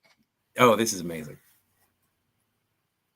Yes, this is a musical number of the 40s versus the 80s, and then they're not even fighting, actually, but it is a bit of They're a bit of a collaborating. yeah, they end up collaborating. So you think it's gonna be a fight. I thought it was gonna be a fight, Oh yeah, no, I but thought it was when you're a jet or something. but it reminds South Park does it later with I'm a little bit country, I'm a little bit rock and roll, and then they it's a bit like that. If if anybody watched South Park, Well, and it also like earlier on when Danny and Sonny get to be friends, Danny's like, "Do you like Glenn Miller?" And Sonny just retorts and says, "Do you like rock and roll?" And Danny's like, "I love rock and roll." And Sonny says, I like Glenn Miller. And that's where they sort of meet in the middle of it's like, oh yeah, no, I can still like what you like just because I prefer one over the other, but I still like the one that you're talking about. And this, I think that this is, I like this uh, dance number, this set piece better than anything else in the movie, and it has everything to do with the production design and how the two stages that they're imagining sort of collide. But well, they fit together beautifully. Also, I want to give a shout out to the redhead on the left. Fell in love today. Thank you for that.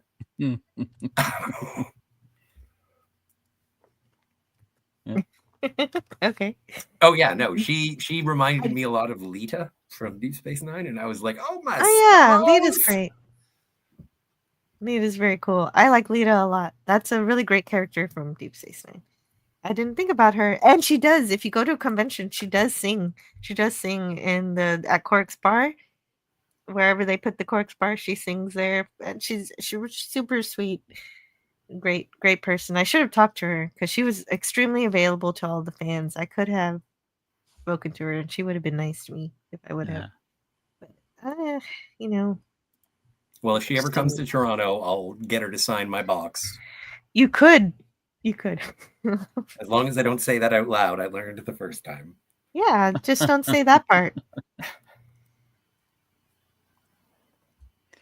And so we got lots of dancing, lots of singing. Yeah, this sequence is pretty good. I prefer Gene Kelly's vision a little bit more, but I can enjoy both. Like you said, Scotty, you can meet in the middle somewhere. Well, that's exactly what happens. Yeah, Yeah, the stages, they merge together like two galaxies. Yep. Dancing together. You know, what's funny is that Gene Kelly's is very much 40s and early 50s and stuff. And you think of this film, everybody always says 80s, but you look at Danny's vision, and it's this is very much 70s, not 80s. This is very much Club 54, Studio 54 kind of. That was one of the reviews of the movie. Was it?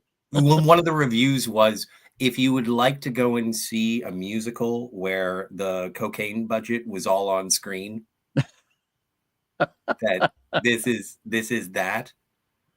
But it was apparently when they choreographed this and made these dance numbers, they were done independently. Now the bright orange, the electric orange band, the Tubes, from what I understand, and then the more classic 40s vision, they were done by two completely different choreographers.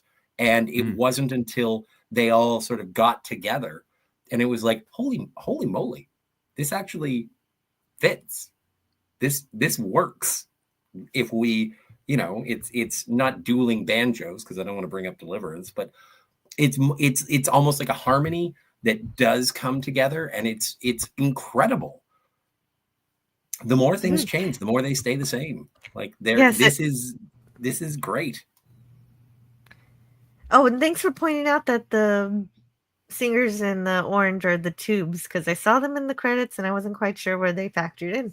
Thank you for filling that in for me. And after this burst of imagination goes through them, they both have the same well, they both have different visions, and I guess in reality they must describe the visions to each other for them to be able to merge like this. But it's nice to see it visually, like the way that we see it.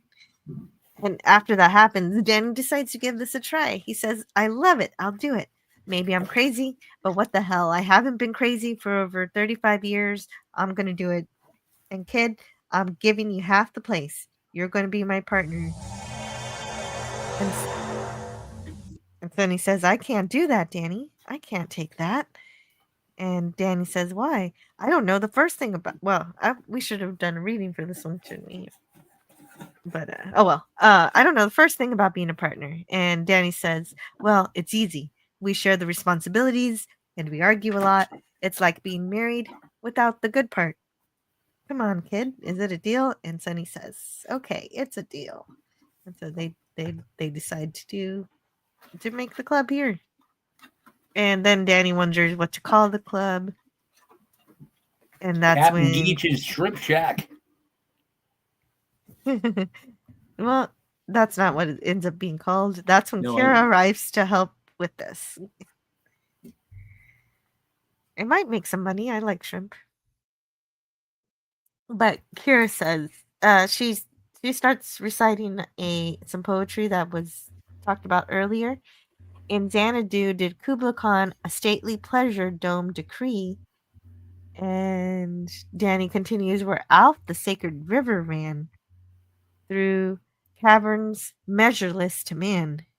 And both recite together, down to a sunless sea. And Danny agrees. Samuel Taylor Coleridge, right? Xanadu. Yeah. Yes. Oh, okay. Old Man Bird has to go for now. He's going to have to watch this later.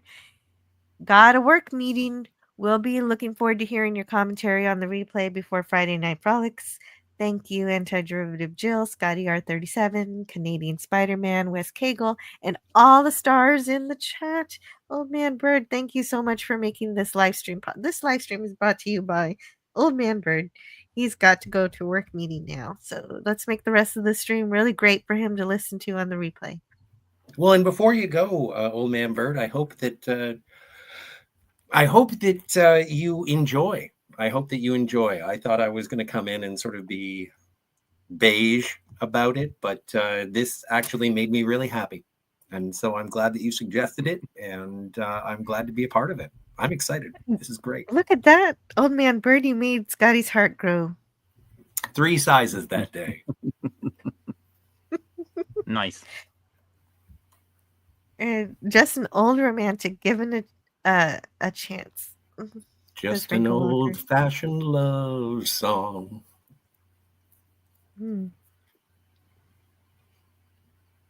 And let's see what else is happening in the chat. Danny and Marie on South Park. Donnie and Marie on South Park. Donnie and Marie. Yeah, that's Mormon brothers and sisters making out. That's yeah. Well, they do have that Mormon play. Have you ever seen the play? The play's one. The Book of Mormon? Yeah. My mom saw it. I never saw it. Urge. I thought they were going to make a movie about it. That's actually where we get that Mulvaney fella. Or, sorry, I can't say that. That Mulvaney. Really? Oh, I didn't know that. Yeah, that's where he got, or they got their whatever. Oh. Yeah. I don't know. It, whatever. Quato. Have you ever seen the clips of him on The Price is Right as well? He's yeah, exactly that's the same. Yeah, It's he's terrible. the same as he is now. No, I didn't know he was on The Price is Right. Yeah. Okay, well, that's for everybody else to go look up later. I wanted to say hi to Bruce. One of the Hey, Bruce. best block films ever, and nobody wants to admit they watched it. Yeah, I didn't want to admit I was reviewing it, Bruce. And I gotta say, like, everybody who's in the chat is talking, and it's like, oh, I remember this from HBO. I saw this on the big screen. I met my wife, Master. I met my wife doing a roller rink. Like, this seems like a movie that does fit firmly under the category of guilty pleasure. Lily, did somebody say they met their wife on the roller rink? Yeah, that was Jedi Master 2002, Lost in Space and Oh. Sci-Fi. I missed that chat. I'm so glad that you repeated it because I don't remember it. That is amazing. That's beautiful. Mm-hmm. Jedi Master. Franco Walker wants to remind you to please subscribe, hit the bell, share, hit like, select the live chat. I don't usually look at my subscriber Yeah, count let's during see. a live stream, but I am close to 1,300. Has it moved? And only I will know. It You've it lost has gone subscribers. down. I lost a subscriber. That's all right. Did you lose Too somebody much. because you're reviewing this? Too Yeah, much gay. maybe. Too much. Bruce says, Franco, I'm enjoying my day off. I'm probably going to start doing some chores around here in a few. Simple stuff like delivering dirty laundry. Delivering? Probably Yeah, washing? Delivering. the whites. Delivering. It's been 30 years since we watched this movie in music class. Oh, wow, you watched it in music class. That's cool. That's kind of like I watched The Sound of Music in music class. Mhm. Xanadu always makes me take out my skates. I guess I'm a dork. Cynthia, if you're a dork, you're Oh, my kind of dork. oh, and we do know each other, Cynthia. You got to know if you ever talk to my mom. Um, she loves roller skates too. She she Yeah. she she when she was a kid, she skated all the time.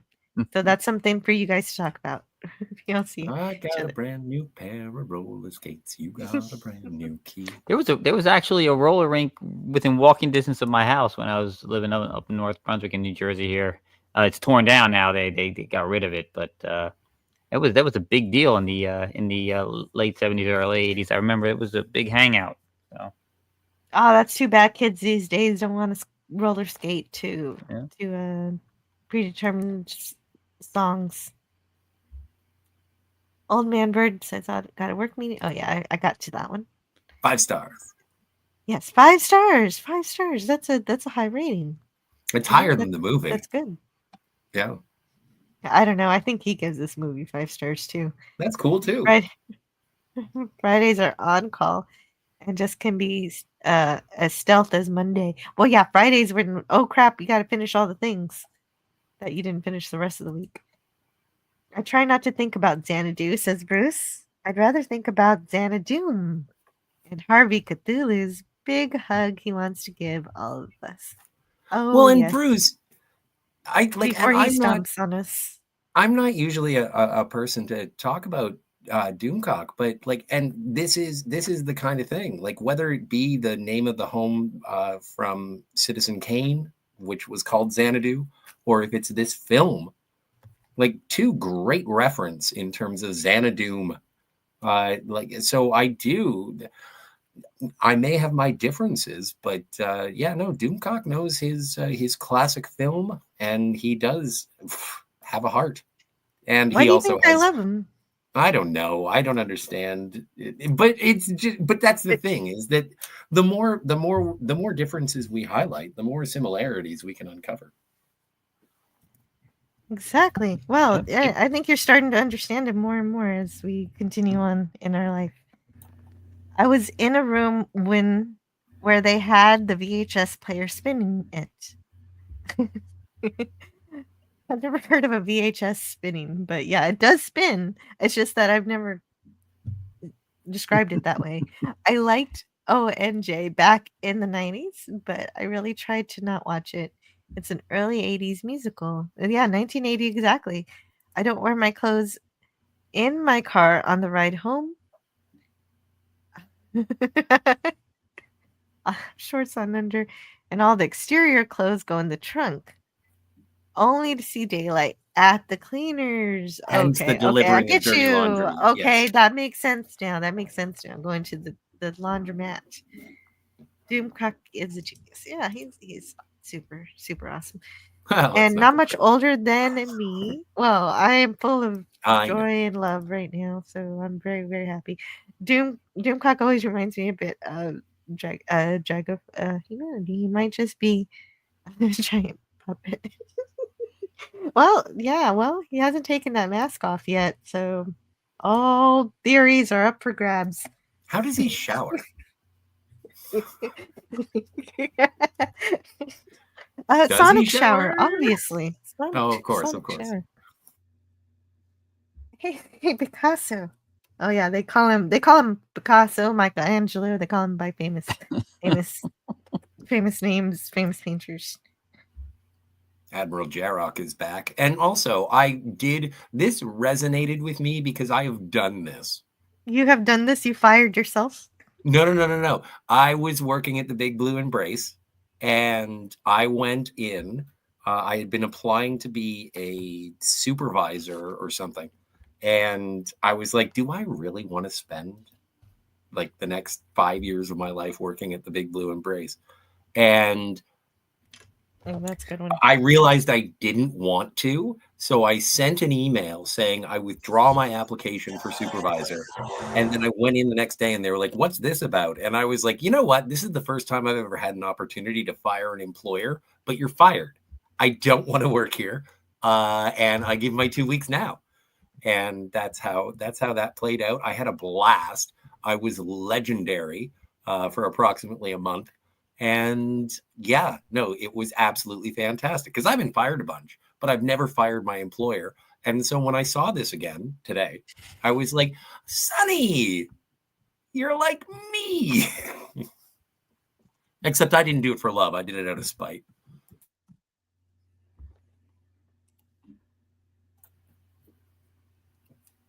Great story, huh?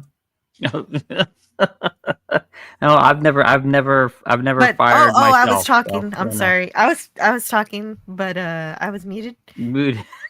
So it's not that I didn't like your story. I did like your story. It's just both Well, I've of you, told you Sunny before. and you, were quitting. The word is quitting, but in very creative ways. Well, you know, Aside from half painting that album cover, did he actually do any work when he actually came back the second time here? no, he just showed up. He delivered Yeah. he delivered the paintings to the record Oh, store one that's time, right. and He he did. hung up one of the paintings. That's it. That's about all he did.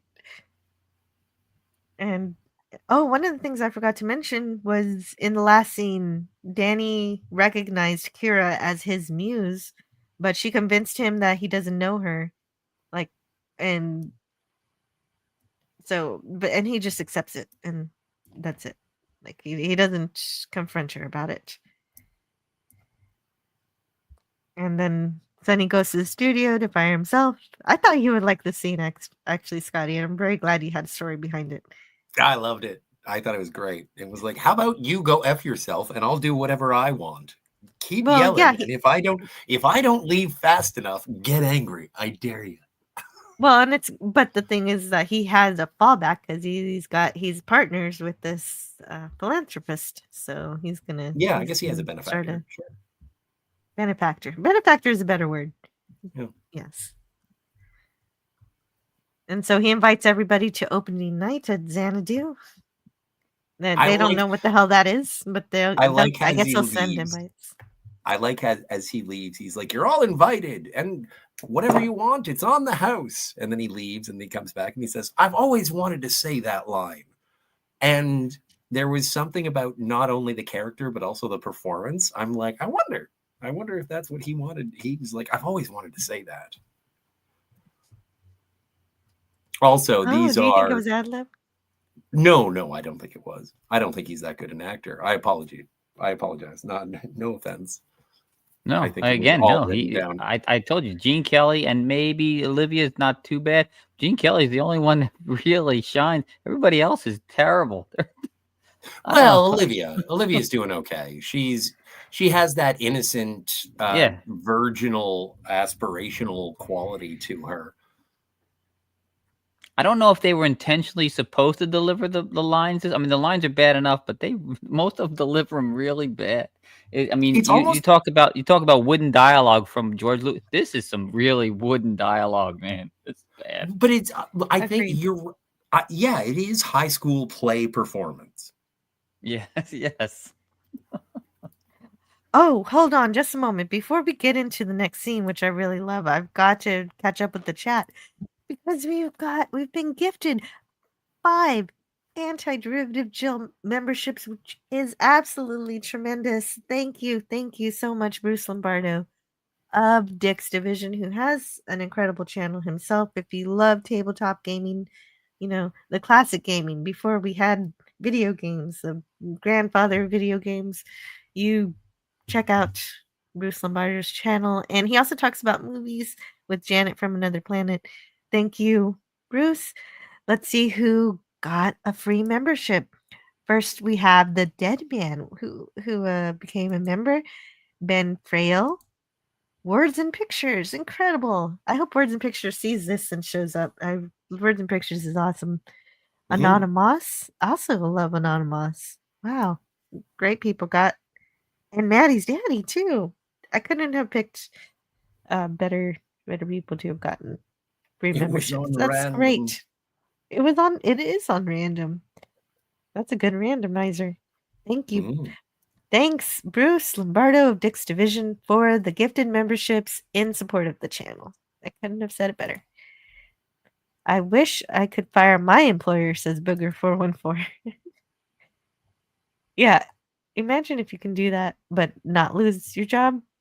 Well, it's kind of, yeah. Well, and after I left the Big Blue Embrace, uh, I went on. I went on to have a rather successful job, and then everyone in charge of everything decided to shut everything down, and I was like, "What is the point of any of this?" And I've been fighting that ever since.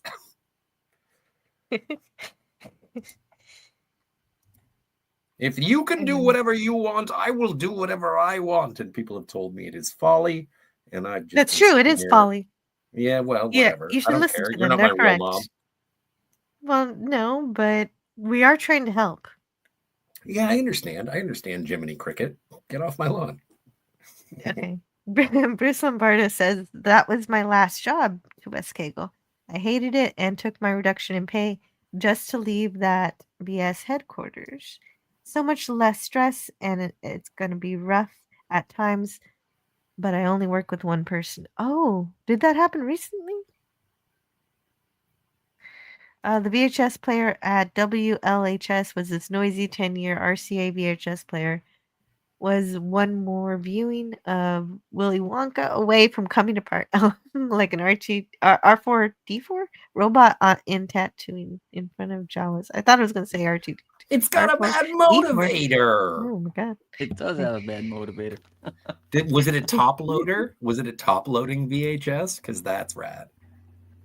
Yeah, Wow. when I moved, we had to get rid of a bunch of stuff, and I found in the garage the original Panasonic we got from 1979. With it was one of those top loader ones. I had no room to keep it; it had to go. So, but it was hysterical to find it and look at that. I'm like, it's a dinosaur now. Oh, yeah, yeah. Well, and my VHS player broke so long ago. I don't even have it any longer. This movie is pretty entertaining, says Canadian Spider-Man, but could use more martial arts. Perhaps Jackie Chan. Yeah, I would like that. There's absolutely zero violence in this movie. Yeah, I can't think of any violence from this movie. I just tried.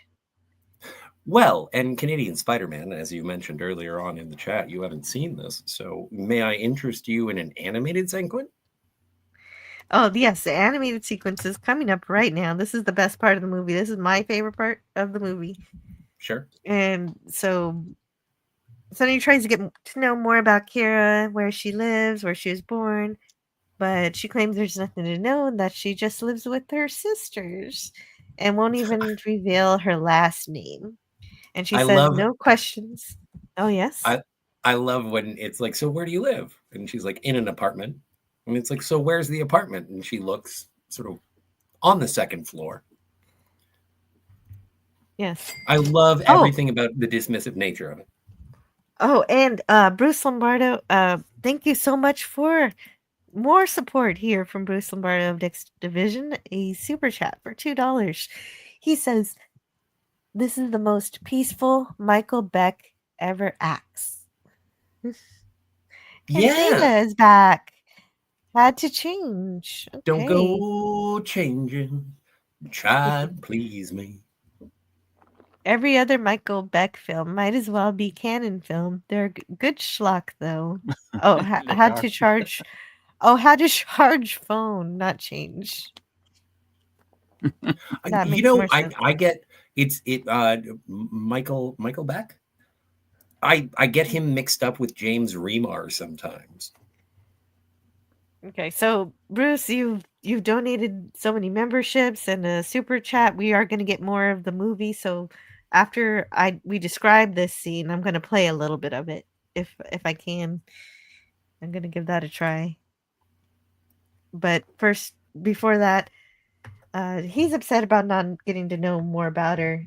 I do like the line where she says, "No questions, no lies," but he says, "No questions, no truth either."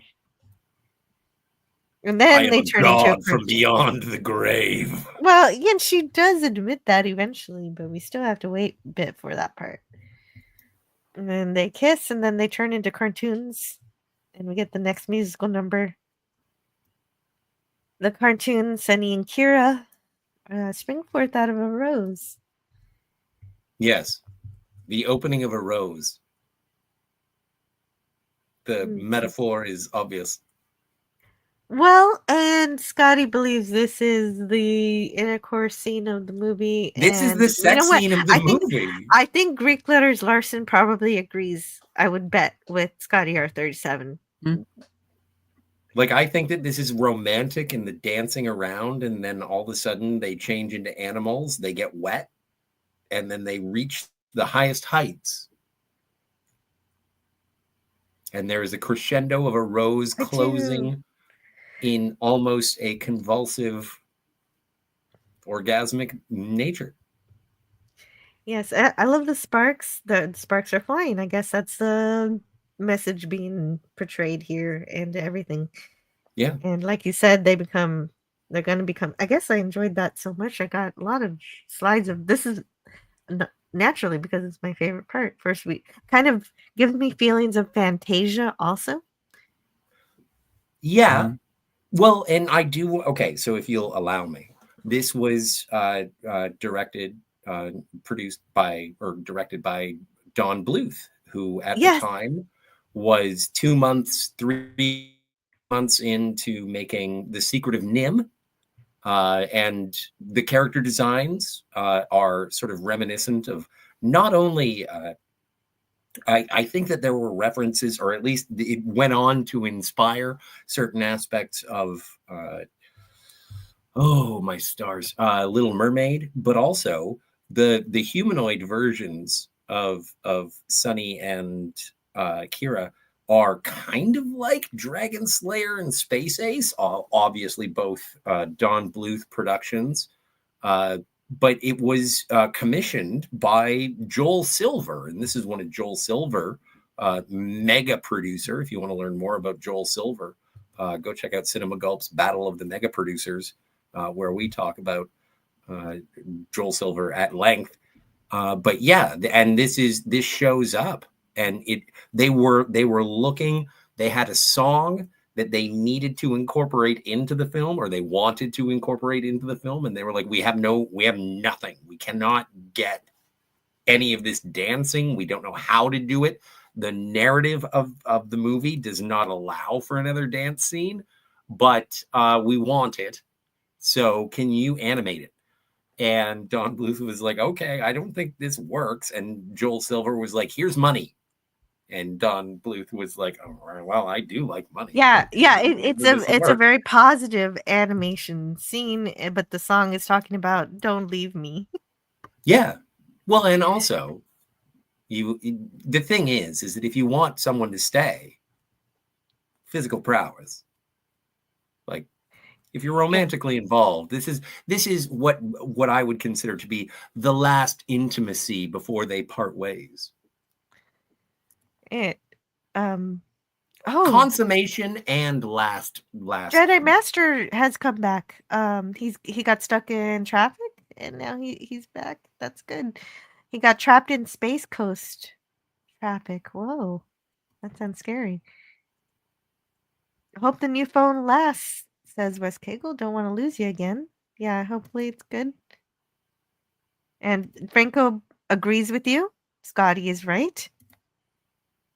And Bruce also agrees. This is about their wild and untamed sex. Wow. But Larry, and I didn't see sex either. Larry. Well, I agree with Larry, you. Wait. Gotta read it yeah, first. The porn is in your head, not on screen. Thank you. yeah. I couldn't have said it better.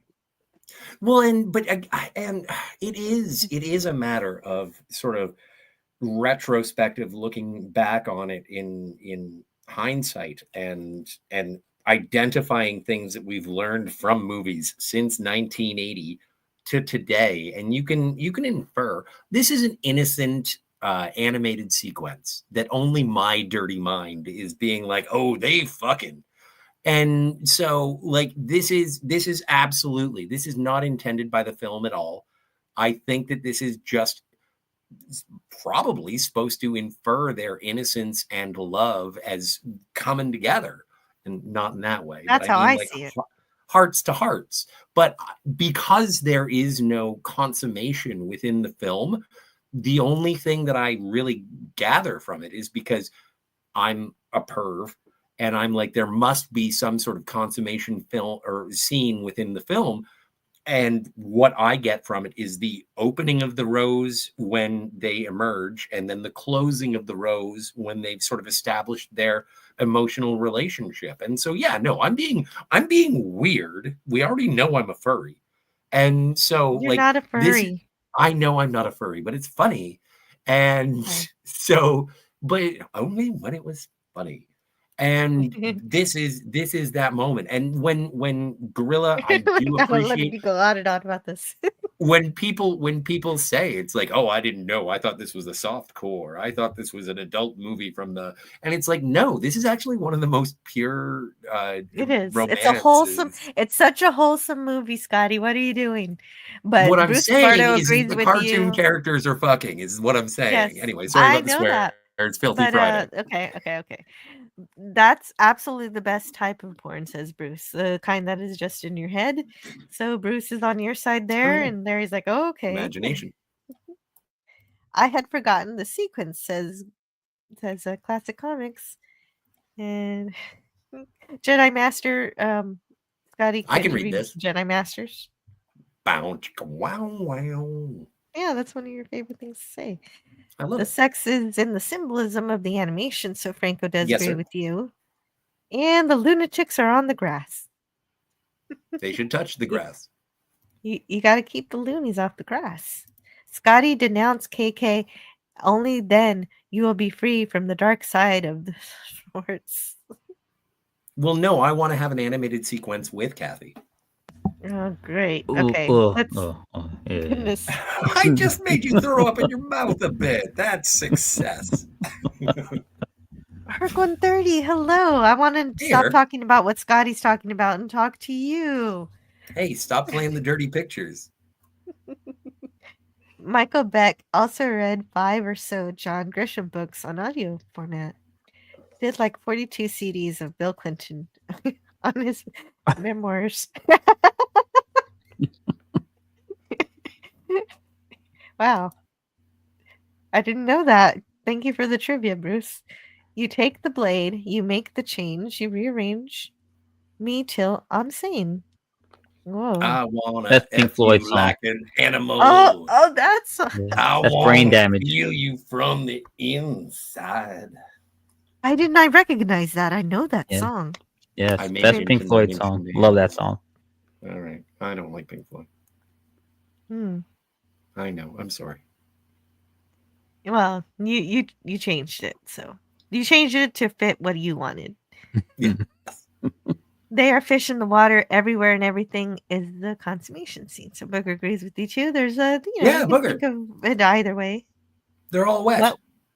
Oh, Oh no, I'm not reading that. no, yes. What is it? Let me read. Booger. Ah. Oh no. No. That's like saying, what if Betty was Veronica? You can't combine them. What is this? A transporter accident?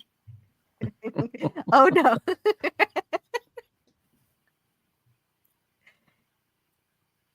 I just broke my new bong. Oh no. Oh no, that's terrible. No, broke news. in. Broke in. Oh, broke in. Okay, that's good news. That's good news. Okay, I Yes. missed the in. Stream Brain. I'm blaming it on Stream Brain. Canadian Spider-Man says Pink Floyd holds not much appeal for me either. I Oh, like I don't Pink know. Floyd. Pink Floyd Must be a sounds like a Canadian dial thing to- tone snoring. Not like in Pink Floyd. That must be a Canadian thing. What if maybe? CAT really spelled dog? Then we'd be in 1984. There Dogs are and 5 cats living lights. together. Mass hysteria. Okay. Well, I'm gonna star this one and okay. So they become fish, and Sunny Fish brings Kira Fish a flower. Arya, listen to And me. then The they human world, it's a mess. Life under the sea is better than anything they got up there. thank you. Then they turn into birds and continue their song. And she still has the leg warmers on. Yeah. Yes. I think Apparently this movie okay. Yeah. No, This apparently movie this movie became was sorry, you go. You go first. It's your channel. You I, should go first. well, I was trying, and then you allowed me, and then you started talking again. It was amazing. But this movie did become a stage play, and in the stage play, they apparently it's better than this movie, and they increase the storytelling, and they say that these leg warmers are magical in some way, but I forget. I haven't seen it. I just read about it earlier. Huh. So, what did you want to say? I was going to say that the costumer of Mm. this movie does take credit for the popularity of the leg warmers in the 1980s because there were leg warmers everywhere. And Olivia Newton-John, obviously, with "Let's Get Physical," a big hit song, and she was all athletically dressed. One of the first Sears catalogs that young men decided to unbottom towards, and this is apparently where it all began. Leg warmers in the 80s can be attributed to Xanadu, the fashion, Yeah. according to the costumer. Well, maybe this is where it began. if he wants to take credit for it, I guess he can have it because It was a it lady, did happen. Jill. Oh, she can have it then. Well, All right. you didn't tell me her name. So then Yeah, they come back. It's They come Jane back. Leg Warmer. She invented them. They turn into birds, then they turn back into humans. And then they get back into the receding, climaxing, contracting rose. Or it is just a rose. Sometimes a rose Sometimes is sometimes a just a cigar rose. is just a cigar. Yeah, I suppose. Unless you're jamming it into a rose, in which case it's obviously Unless you're good. Bill Clinton, I suppose. Yeah, Oh exactly. no. Let's not talk about that. Let's laugh about it and move on. Yes, let's laugh and go. Meanwhile, back in real life, Back in real life, they're Cleaning the place up. renovating. They're renovating the building. Yes. the one thing I I'm was sure. kind of disappointed with is that they didn't. I think the first thing they should have shown is somebody painting over the graffiti. Mm. Like they have everybody outside, and it's like, oh, we're doing a great. Like Gene Kelly is like, oh, I can't believe we've been renovating for a week, and this is amazing. But the graffiti is still there, and I was like, well, can't you have a guy with like a paint roller or something, being like, let's get rid of this? Yes, I would have liked to see some work of any kind done during this scene. But they do have scaffolding, and it kind of looks like people are there. But it's the end of the day, so they already did their work, and so they're just having a drink with the boss. Jedi Master says, is my weed this good, or am I seeing colored birds? Actually, Jedi Master, we don't like to say that. We say birds of color. Yes, we did. And Greek Letters Larson says, "What's that? What's that? I took a small break to have some raki with neighbor, and from Xanadu, you moved to cartoons." Yeah, you know what? I wonder how many people did get confused if they were watching the movie and suddenly it became a cartoon, but they didn't see the transition.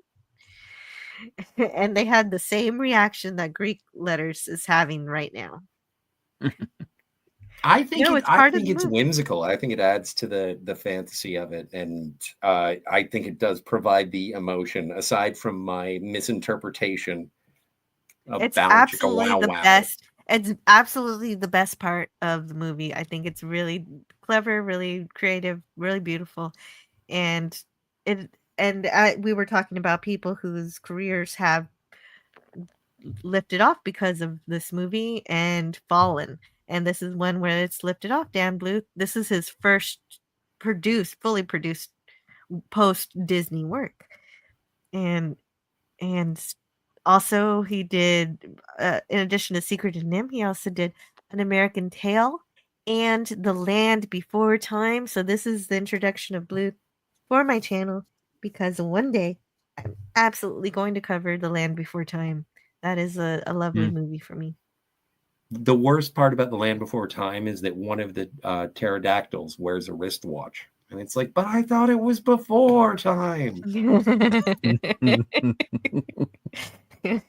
Well, you'll be able to point that out for us, Scotty. Oh, you think I'm doing The Land Before Time? Get out. No. No. I'm not watching that. I'm not watching that. I'll watch Five Goes West. Okay, so I'll be doing that stream with whoever wants to talk about The Land Before Time. Yeah, For you know, sure. Don Bluth is great, but there's he's only ever done four.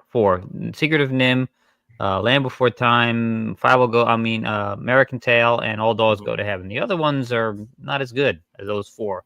The four Well, and don't originals he forget made. Space But Ace that's and a Dragon lot. Slayer. He Dragon's did a Lair. lot of good stuff. Yeah. Well, yeah, Oh, true. right, the video game. He did the Mhm. video game? Yes. And everybody loved that game. Jane Fonda was a bigger influence on leg warmers because of aerobics, says DJ Play Nice. He knows what DJ he's Play talking Nice. about.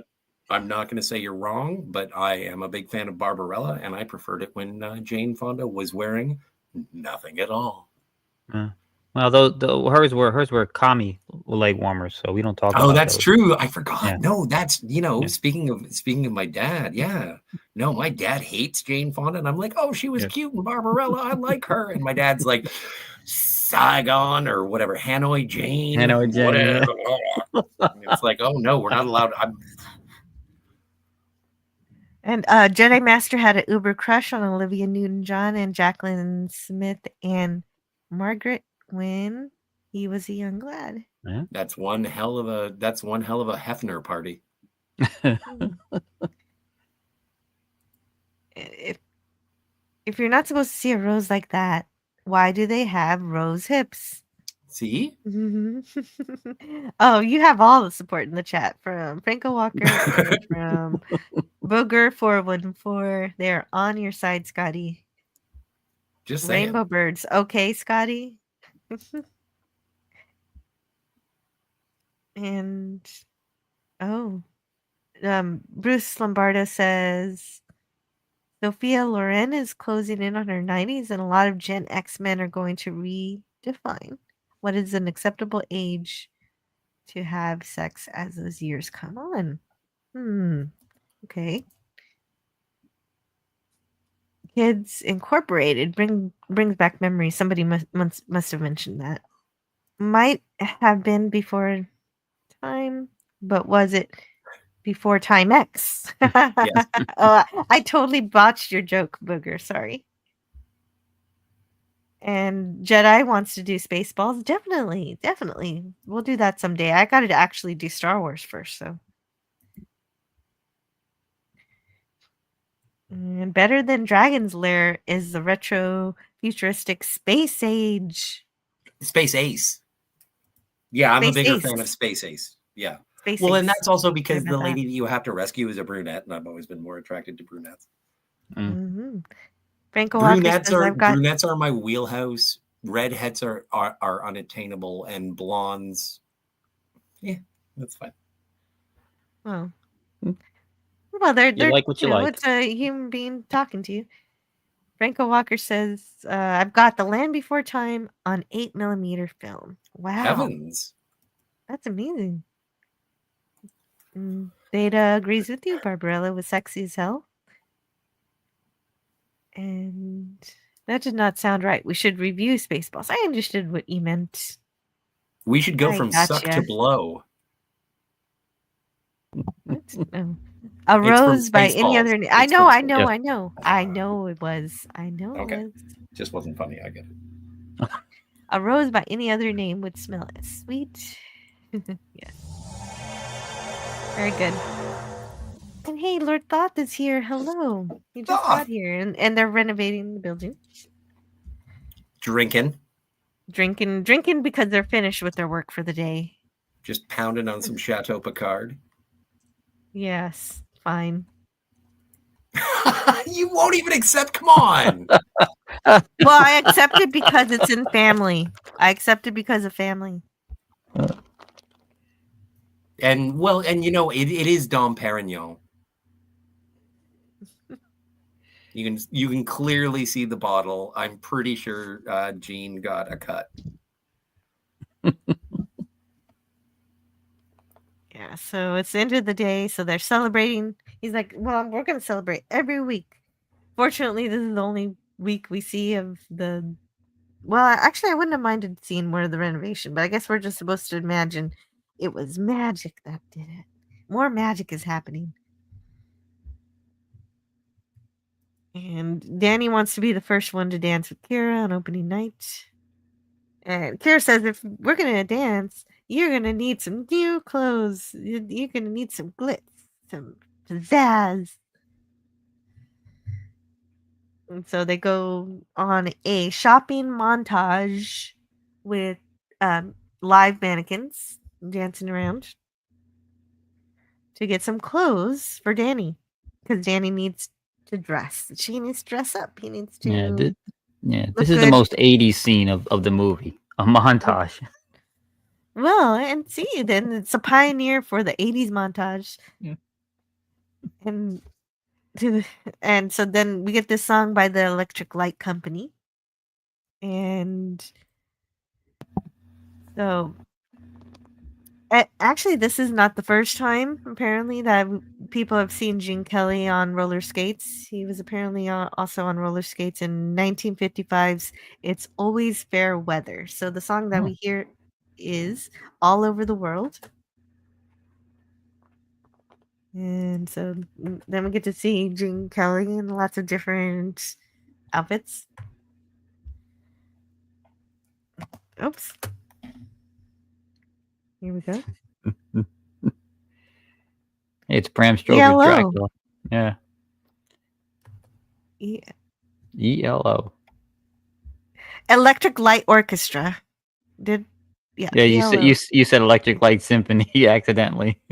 Oh, okay. Yes. That's why they were saying it. Yes. Yeah. Yes, that makes sense. I meant to say Electric Light Orchestra. I think I just got excited. Sorry, guys. Wow, I've offended everybody. But everybody's still here.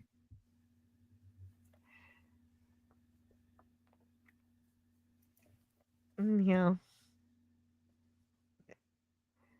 at least now everyone's getting these auras and around them. So now the magic is spreading all over the place. People are getting lights all over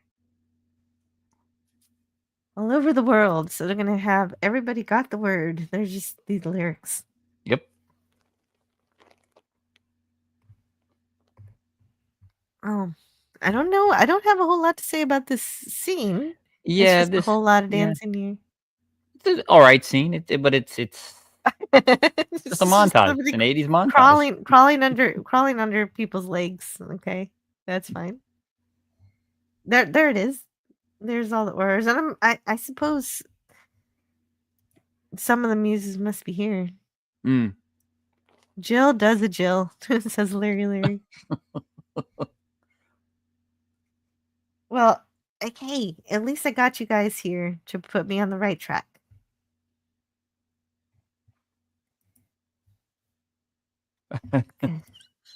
Larry. Oh, this looks really good. Larry says, yeah, I said Electric Light Company. Oh, I meant to say, I meant to say orchestra. I made a mistake.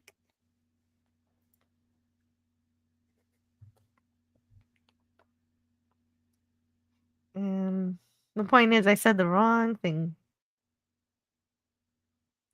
But we've got the green aura on Danny, and then he spins the little kaleidoscope spinning. And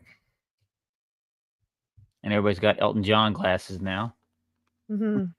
Lens flares to blind everyone. Yeah. And then we get a pinball machine. Look at the pinball machine. Great. He's inside. It looks like he's inside the pinball machine. That's cute.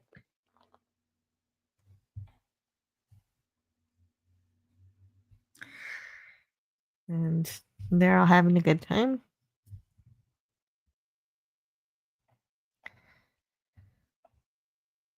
Let's see. Wow, how many slides did I take of this song? I think I do like the visuals. It is kind of fun. Yep. Little bands, and I have no idea what's going on exactly, but there's more. There's more. Well, this sequence did go on for quite some time in the film, I remember. So It really did. yeah. So I guess it's went on as long as it is going. It even takes longer if you watch it. And he's happy. There it is. We did it. Now I want to see what the chat has to say about that. Besides telling me I'm wrong. Data says he's attracted to blondes, but I don't trust them. Wow, really? Huh. Oh my goodness. Jedi Master says Scotty has confirmed select to blow. Takes a licking, keeps on ticking. And everyone saying hello to Lord Thoth as they should. I have that song in my head now, Xanadu. Yes, we'll get to that song pretty soon. The renovation would have been a great place for a musical montage. Mm. It would have been cool. Yeah, I would have loved to see that coming together. What scene could it would? Yeah, I wouldn't mind that. Electric Light Orchestra. Yes, now we're working on through the corrections here. Electric Light ELO. Yes, I'll tell you this: flares and roller skates don't mix, says Franco. Yeah. Yeah, that's flares are I that to me that's scream 70s, and that's as bad as some of the bad 80s fashion, in my opinion. Data says that we forgive you. Well, and this is the start of that bad 80s fashion. I love it. Yes. It's so colorful too. That was funny. You were around kids so much. Electric Company just came out. Yeah, it is. Yeah, exactly. Yes, I'll blame my children. That's a good call. Good call, Herc 130. Thank you. But no pinball wizard. That would have been a trip. Oh, speaking of a trip, I forgot. I'm supposed to play some of the animation from earlier, so I'm going to do that after I check out the chat here. First appearance of a live action Spider-Man was on the Electric Company on PBS. Thank you, Larry. I made that diversion occur. Ever since I was a kid, I played that silver ball. Oh, you like the pinballs. From Soho down to Britain. Oh yeah, they're yes, we quoting played them Pinball Wizard all. now by the Who. Oh. That's so cute. I didn't okay, I haven't heard that song, so I thought they were being poetic. The Electric Light Symphony was a local Electric Light Orchestra tribute band. Scotty R37 said, I just saw my mom and told her I was reviewing Xanadu, and she was like, You mean the gay movie?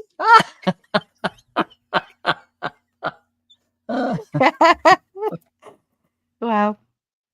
Sigvaldison is here. Hooray! Praise to our eldritch. Oh, let me start over.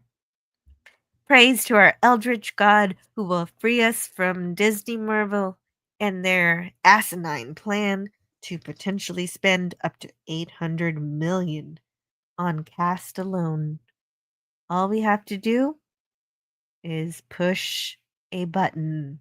Yes. And that is something you can support tonight if you head over to Overlord DVD's channel, Doomcock's channel. You can cheer on Harvey Cthulhu as he attempts to break free of his containment field. Thank you for being here, Sigvaldson, and spreading the good word. Data of the Grid says I'm going to head out in like 19 minutes for my premiere. Oh, yeah. Yes. Yeah, definitely. That'll be great. And we're going to turn it on. We're going to give you the power of the electric company. This was 1980. Well, everything that's electric, that's good. And Xenon was the Polly machine that just came out. It had a sexy female voice and it had 2-ball, multi-ball. Would have been a good cameo. Yes. Oh wow, that would have been really great. More pinball. Yes, that's what Xanadu needed. More pinball machines. No.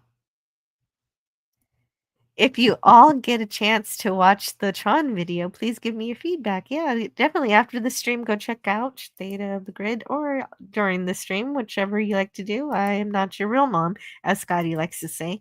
I'm with you, Larry. Oh, and now I will be playing a bit of the animated sequence specifically for Bruce Lombardo of Dick's Division for his generous donation of 5 memberships and the $2 super chat. So I've got to find where that happens in the movie.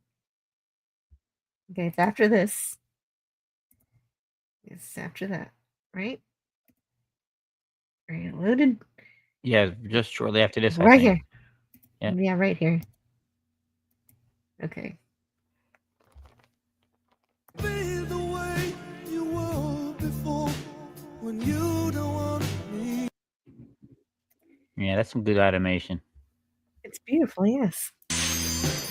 How in the world will I? Oh, the bubbles and the bubble sound effects. Beautiful. Great stuff. Really cute. Oh, He's so proud of himself. And the birds. all through the night, all of my life. Oh, yeah, and they make the little heart. How could I not show that? Yep. Let's see if I get in trouble for this. I gotta pause it every once in a while. I'm glad Scotty's not here. He's saying it in the chat, though. I'll highlight Oh yeah, it he for him, is. but I won't say it. Oh my god! Oh. You can always catch the replay. It's a video, not a stream. Yes, I will absolutely go check that out after later. Yeah, Theta. Oh my gosh. Okay, that's enough. But that's my favorite part of the movie. Yeah, it's awesome.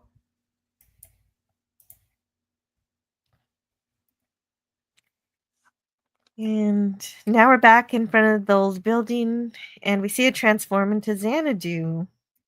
I guess that's part of the animation too. There's animation, of course, in the special effects. Mm-hmm. And so we see that. It's just magic.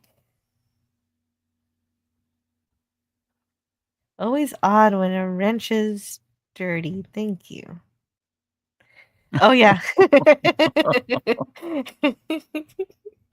You're welcome. Yes, you're allowed. Everybody got the word. Yep, there it is. So that's the way it's going to look now. And that's just to tell us, instead of giving us a montage, I would have liked a montage, but we already had a montage. So they didn't want to give us 2 montages. So they just said, no, we went from the building is totally decrepit to now it's perfectly fixed. And so now it's all built. And so then tomorrow is going to be opening night in the film timeline.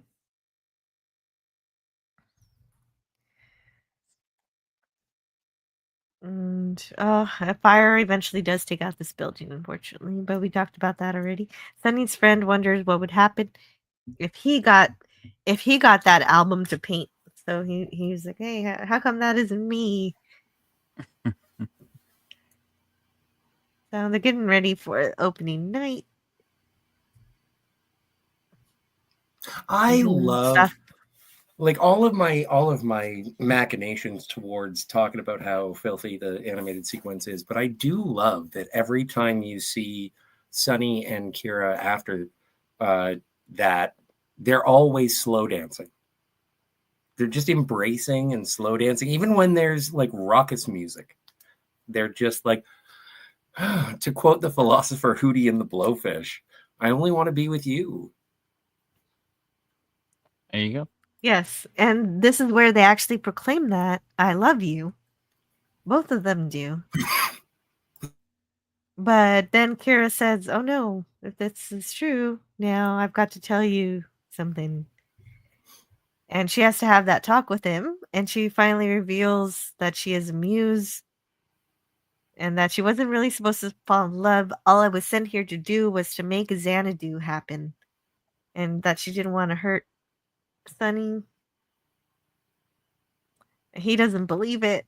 He won't even let her say her real name, but we do hear her say Terp.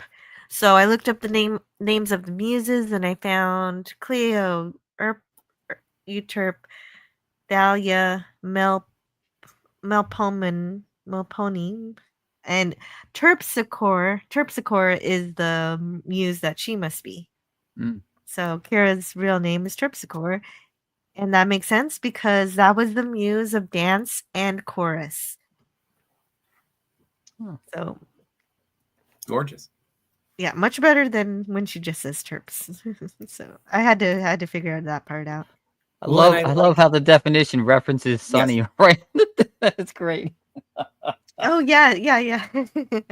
He still doesn't get it, and she says, "You have to believe me." Uh, so yes, they read the definition, and it says, "Any of the 9 sister goddesses in Greek mythology, presiding over song and poetry, and the arts and scientists. And do you believe me now, Sunny?" Yes. So she can manipulate matter, and so she's changed the dictionary, and she also, this is a weird sequence where we have the television saying, "Hey Sunny, she's a muse, why don't you believe her?" And Sunny's like, "Hey, you're a movie, you're not supposed to talk to me."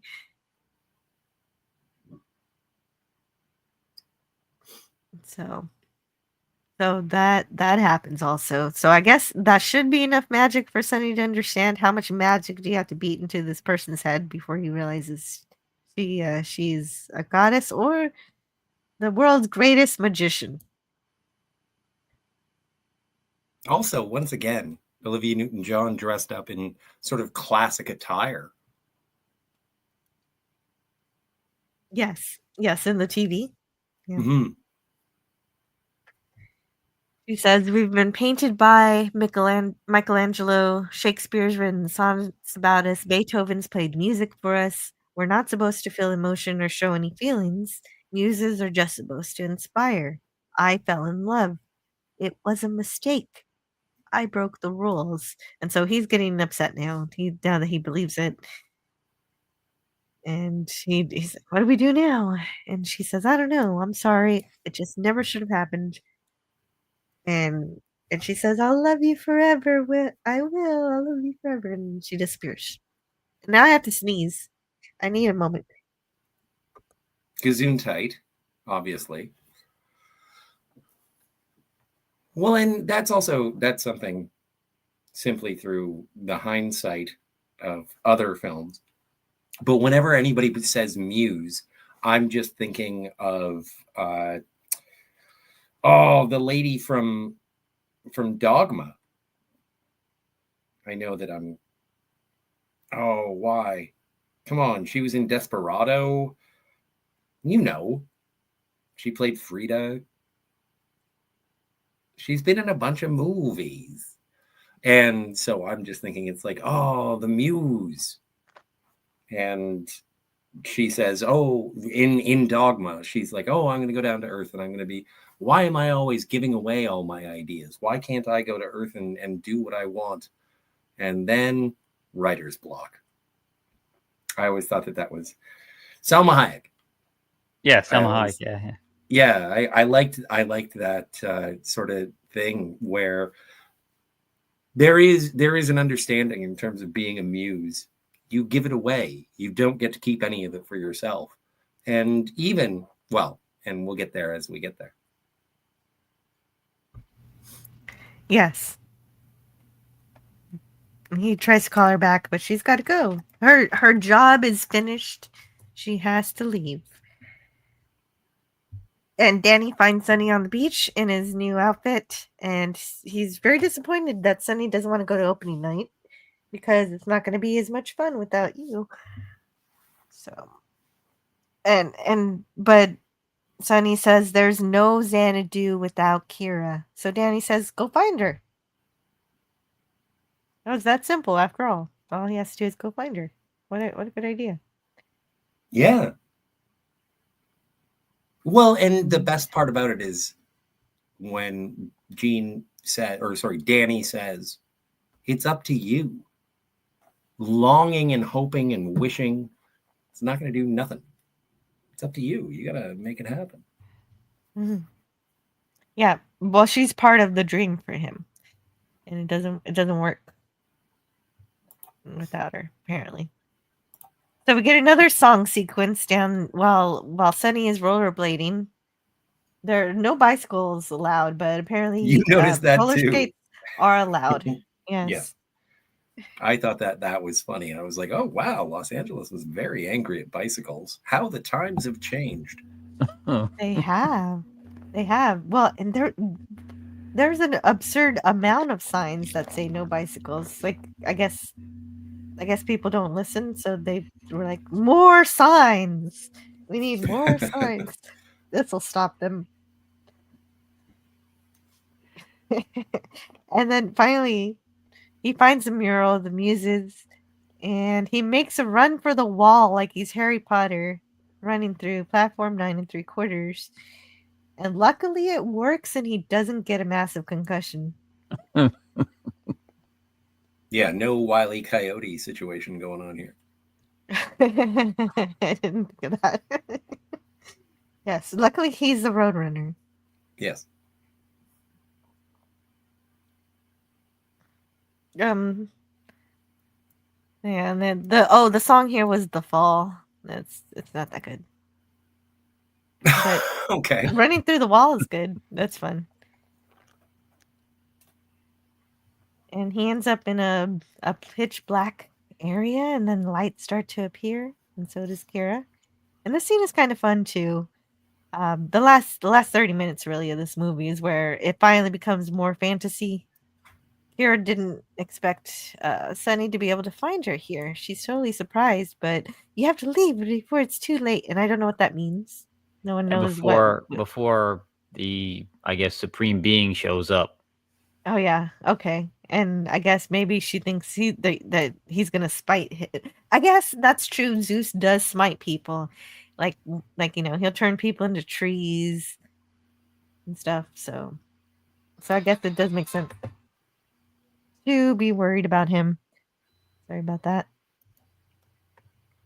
Sunny won't leave without her and wants to talk to Zeus, who won't budge even for true love. He says other people need her for inspiration for their dreams, and like Scotty said, they can inspire, but they're not allowed to participate. But Kira tries to say she's in love and has feelings for Sunny, that she's never had feelings like at all before. She just didn't have feelings before, but here they are now, brought out by this guy somehow. And she asks for just one night. Just let me go to the opening of Xanadu. But Zeus says no. And he kicks out that Sunny. So Kira has a song about it. And the song is what convinces Zeus to allow her to go to the Xanadu opening. Where they don't reprimand their daughters. Tired of Yeah. swimming. Whoa, yeah, and luckily Zeus does not split Sunny in two as Ariel's dad does to the statue. Yes. Then we get the song "Suspended in Time" by Olivia Newton-John, and this is what convinces Zeus to let her go for a day or forever. They get He doesn't know. those time periods confused, and that leaves a lot of open to interpretation, guessing as to the ending of the movie.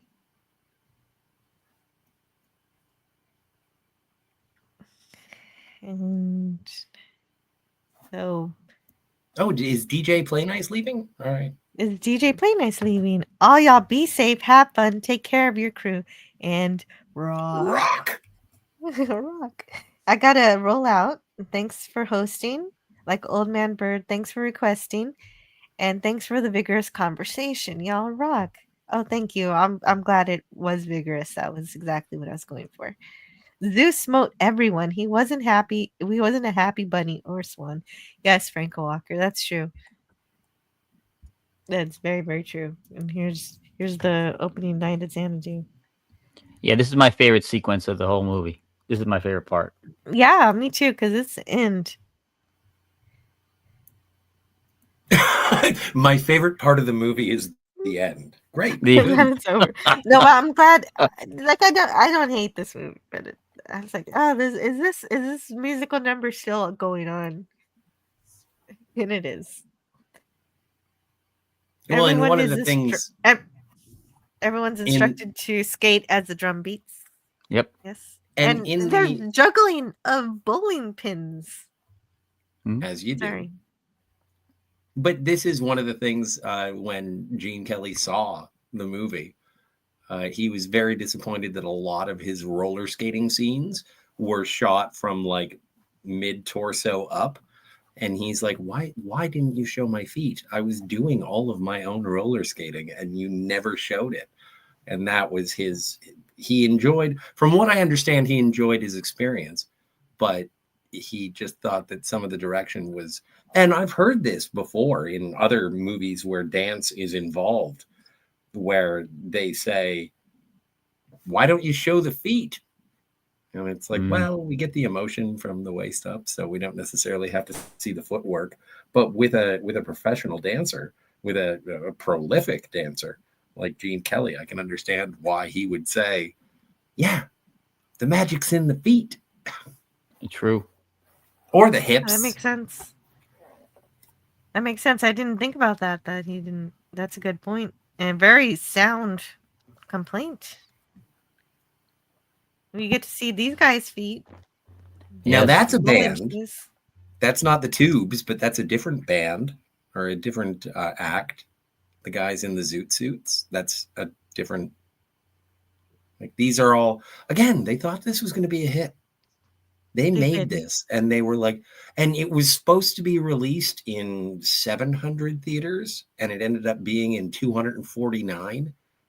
Like it got cut down a lot in terms of its distribution. And people say, oh, it was a failure. And it's like, yeah, but we had like one of the biggest, we had big singles, we had an album. And yeah, if you hadn't have cut the release, then this might have actually been something. Also, just in terms of the production design, and it's I hope that Jedi Master is still here. The star in the middle of Xanadu, that is a recycled use of the star that was the base of Carousel from Logan's Run. Nice. That's wonderful. Great news. This is a different kind of carousel. Nobody's gonna burst into flames here. Yes, this isn't the fiery ritual. This is just the pageantry. And walking on a tightrope, just like a couple of feet off the ground. Well, and no, but that's the thing is that the choreographer Kenny Ortega said, he's like, and one of the dancers, he's like, okay, I found a place for you. I forget the name of the gentleman who was doing the tightrope walking. And so they incorporated him into it, and it's a tightrope walker. But it was done like 6 feet off the ground. And then they filmed it only like the tightrope is at the bottom of the frame. But that was actually up higher. And they were worried about it. They took a lot of effort to try and make those two dancers walk a tightrope and then meet together at the end of it and kiss. And then when the dancers saw it, they looked at it and said, Well, then why did we have to be 6 feet off the ground if you're only going You to didn't. film it Yeah, it that looks like way? it's 2 feet off the ground. So I'm so glad you have that production note because I was pretty sure they were just 2 feet off the ground and No, they were 6 feet. higher. They were working. But they didn't show it. Yeah, they didn't show it. That is a problem with the direction, unfortunately. Ah, that The is. director, it was his first feature film, Hmm, so he kind of didn't know what he was doing. fair enough. Well, and if he would have, and also like they were forced to release this in the summer. It was supposed to be a Christmas movie. So I wonder how different this movie would be if they had that extra 6 months to work on it. I think it sucks as a Christmas movie, though. Oh no, it is not a Christmas movie. No. No, Oh, not nice. at all. Yeah, it is. Yeah, okay, I could definitely see how this is carousel. Definitely cool. Booger says it was kind of a zoot suit riot. Buy him a bottle of beer. Who's Oh, that that's a good whispering song. in the trees? He there two babies and they're on leave. Lights and hands and swinging hand. Who's my old daddy? Yes, I am. Cherry poppin' daddies. Booger gets it. Yeah, I kind of yeah, messed that's up it. the song, but I think I inferred. It's a fun song. I think the way you sang it was just fine. It was the Okay. incorrect lyrics, but you got the tune correct. And there's just a lot of crazy things happening. We've got the girl spinning with the back of her neck. Glad she didn't fall. And then we do carousel. She's in the apparently she's in the Or Guinness Book of World kaleidoscope. Records. She is. Really? Where did you find Mhm. that out? That's amazing. From the For documentary what? that I watched. Oh, I don't know. Good You want me job to look? watching that I'll look. documentary. Well, no audio That's commentary. okay. I'll watch the documentary.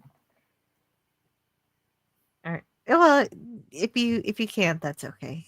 Just No, I'll knowing find it. that is pretty neat. I didn't even know It'll her be fine. name. It's Lee something.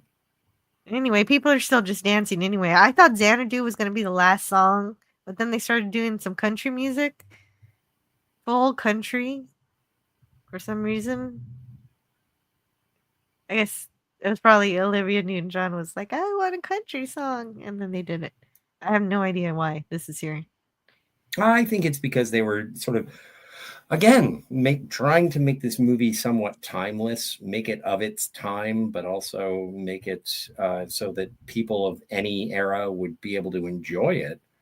And yeah, throwing in some country, like, don't alienate anybody. This is such a inclusive movie for anyone if you're a fan, or at least if you have a nostalgia for these kind of productions. I think that they are. I think it all ties together. It all works. Although there was one thing, because when she is doing the Western portion, she gets a beer and Yes. then she drinks it and then she like grabs at her throat like it's the most disgusting thing ever. And I think that that is something that harkens back to her role as Sandy in Grease, to try and make sure that Olivia Newton-John is still an icon of purity. And then she made Let's Get Physical, which I have enjoyed naked times with a lady listening to. That was all fantastic information. We did not need to know that last part, but thank you for What? that also. And I'm allowed to so be it naked with looks like ladies. they do one more short rendition of Xanadu, and then she takes off, and the club is all empty. It looks like Kira went back home. Opening night was all she got, or was it? So it looks like she left, but then Sunny is all sad and stuff, that mopey that she left. And then there's a waitress that looks just like Kira, and they talk. And hopefully love blossoms. Yeah, hopefully, yeah. So either this is just Kira's doppelganger and she's human, or this is really Kira. I don't know. That's where it's questionable, because the gods did say You can have a day or forever.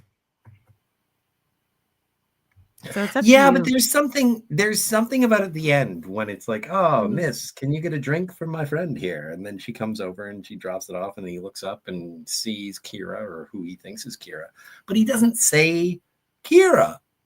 Like, it is, No, you look like a woman that I used to know kind of reaction from that's Sonny. that's exactly the way Danny treated Kira. Hmm. Maybe And I maybe I think it is, I think that that's, I don't know. I don't know what it is, but it's just something.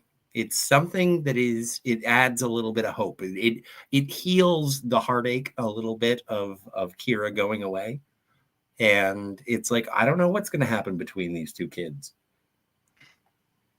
well, maybe after the muse helps you with your dream, you lose memory of that muse in some way or something. I don't know. Well, she'll still seem familiar, but you won't exactly remember. Or another thing, one of the things that happens sometimes when immortal being is in love with a mortal being, sometimes the immortal being will give up their immortality to be with the person they love. And I'm not saying that happened here because nobody ever said it, but it could be. I have no idea. But that's the movie. We did it. Let's see. Let's see where we are in the chat. Because I have some chat. I want to make sure to read.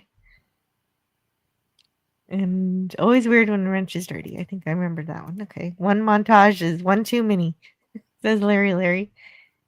And Spidey agrees. And her rose was much nicer than Princess Clara's tentacles. She turns into a pumpkin at midnight. Oh, I actually love this movie. You know, when I was doing the notes for this, Lance, I wondered what you thought about this movie. I'm so glad you're here. I got the vinyl. I'm also a massive Electric Light Orchestra fan. Yes. Wow, you got the vinyl.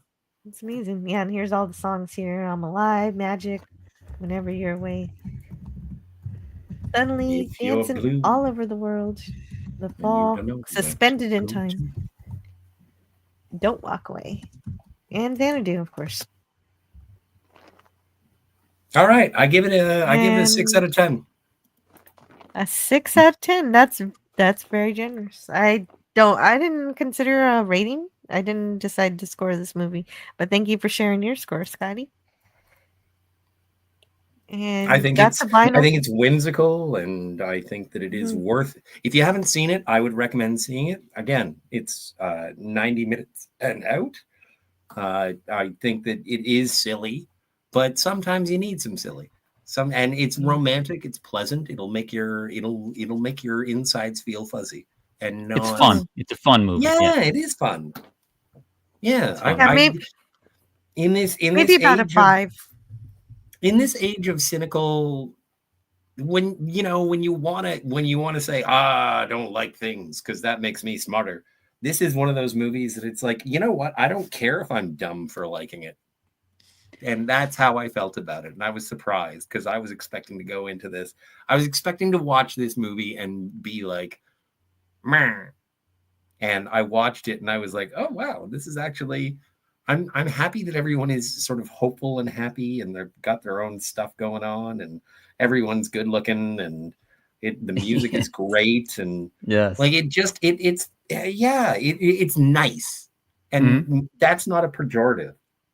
Yeah, well, yeah, the Outcast creative says it best right there. He says he gives the movie 6 out of 10, but the music is 9 out of 10, Mhm. and that makes it all. The music does make up for some of what maybe the story lacks, or the dialogue at least lacks. But it you listen.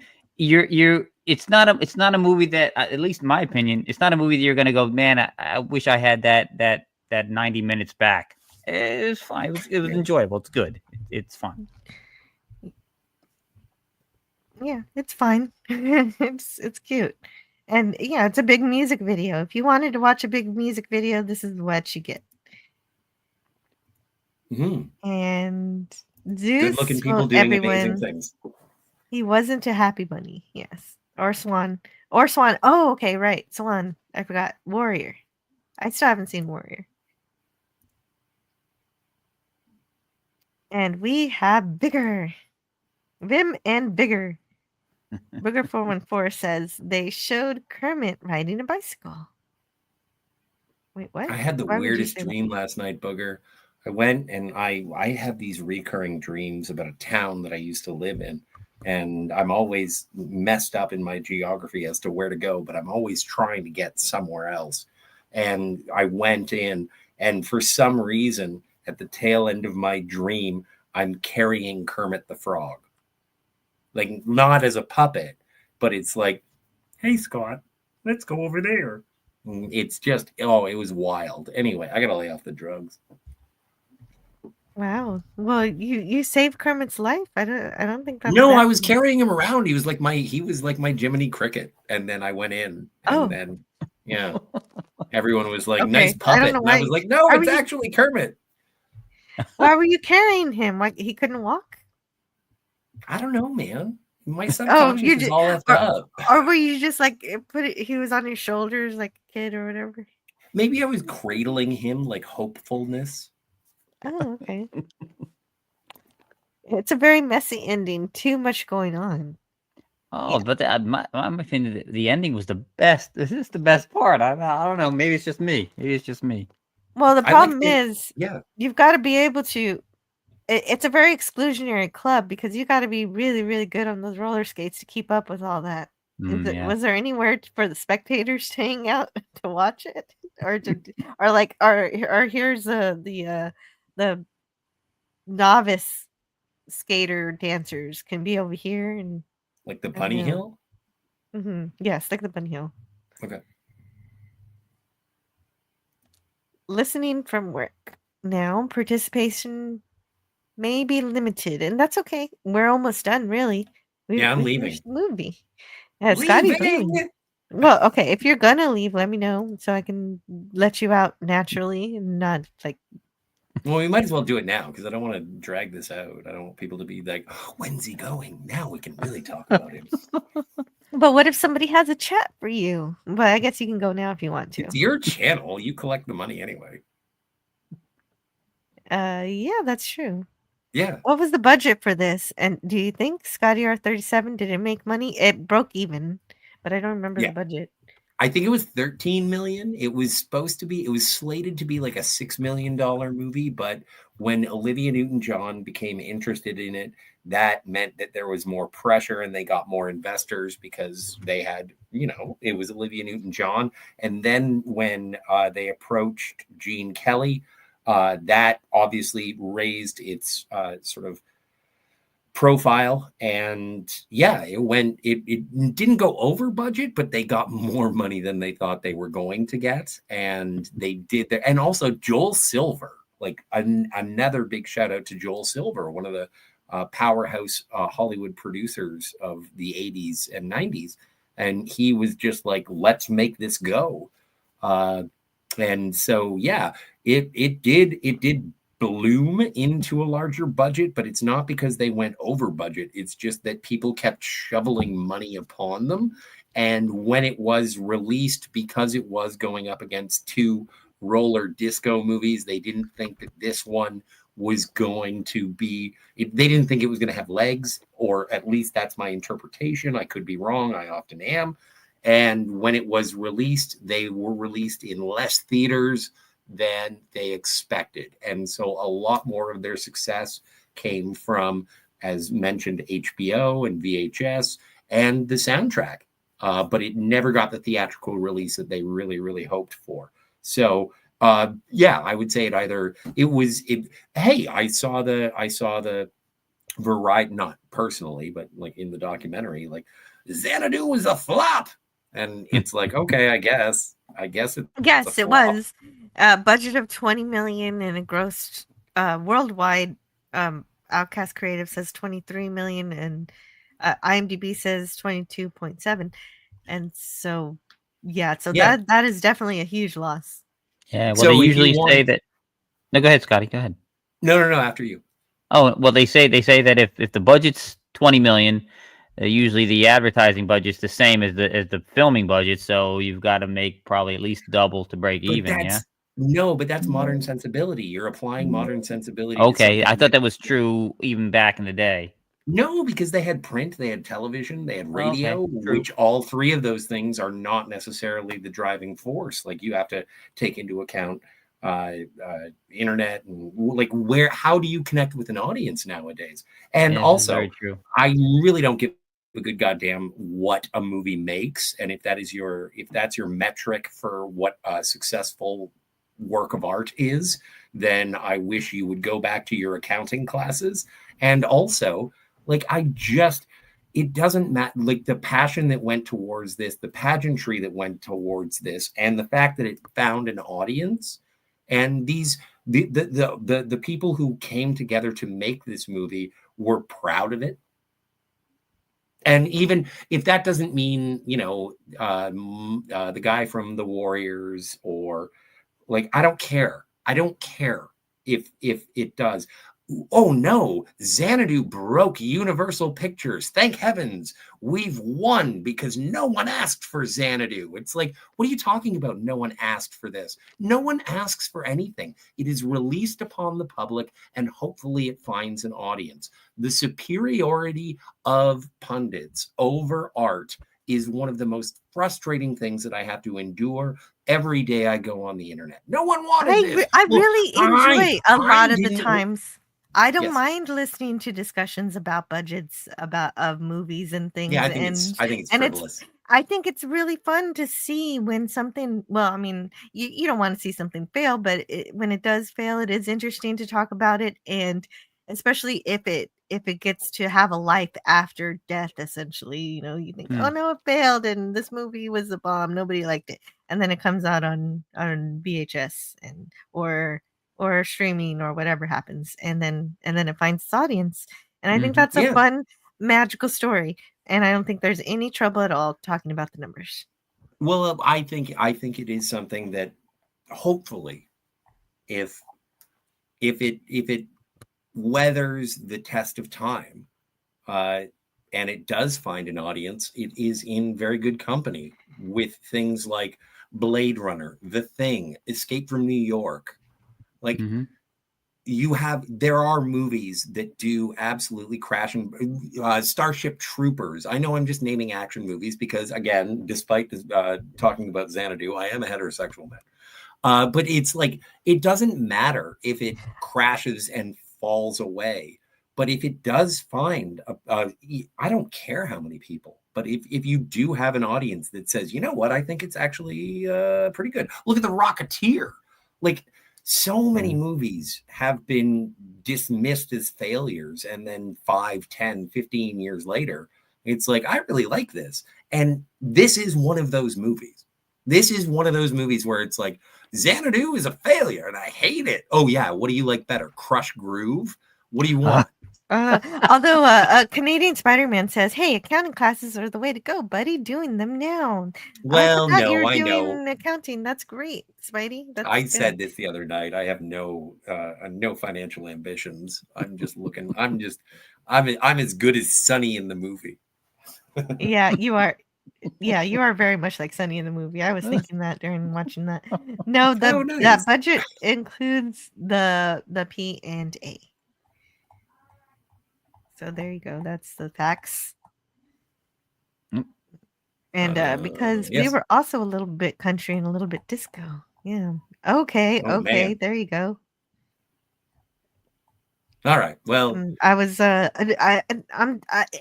when I have this bit of a break, I'm just trying to figure out where I am in the chat. And okay, you can always catch the replay, and then I had to scroll back up because there was something interesting in another part of the chat. Navigating the chat is art in and of itself, and sometimes I fail a little bit. in keeping things moving, and it distresses me to a Well, great deal, when you get especially at the end of the show like this. when you get Especially an when active Scott is chat, like, sometimes it's like trying to you wrangle suck now, I'm cats. gonna go. Makes it difficult. Mm-hmm. Oh. True story, Yes. West Kegel. And All so right. it Well, takes a Jill, lot I'm of out of time. breaks. I know you are. I know, and you weren't listening to me So as do I you want just to? was okay. Yeah, I take a lot of breaks and then leave thought early. my Yeah, plea was actually gonna work. It failed. I shouldn't have done it it did. then. So touch my glittery ball. Awkward pause. What do you want to do? Okay, tell me how your week's. What's going on? This is it. This is the whole thing. This is it. This is everything. My week's over. Your week's over. Okay. Oh wait, no, I do. Anything coming up? I have business tomorrow. I have to go get a water chip tomorrow night. Oh, that's right. I forgot about that. Yes. So for Saturday, going into Mother's Day Sunday, I'm going to be playing Fallout. And yeah, so And tomorrow then- night we're gonna have fun with that here on this channel.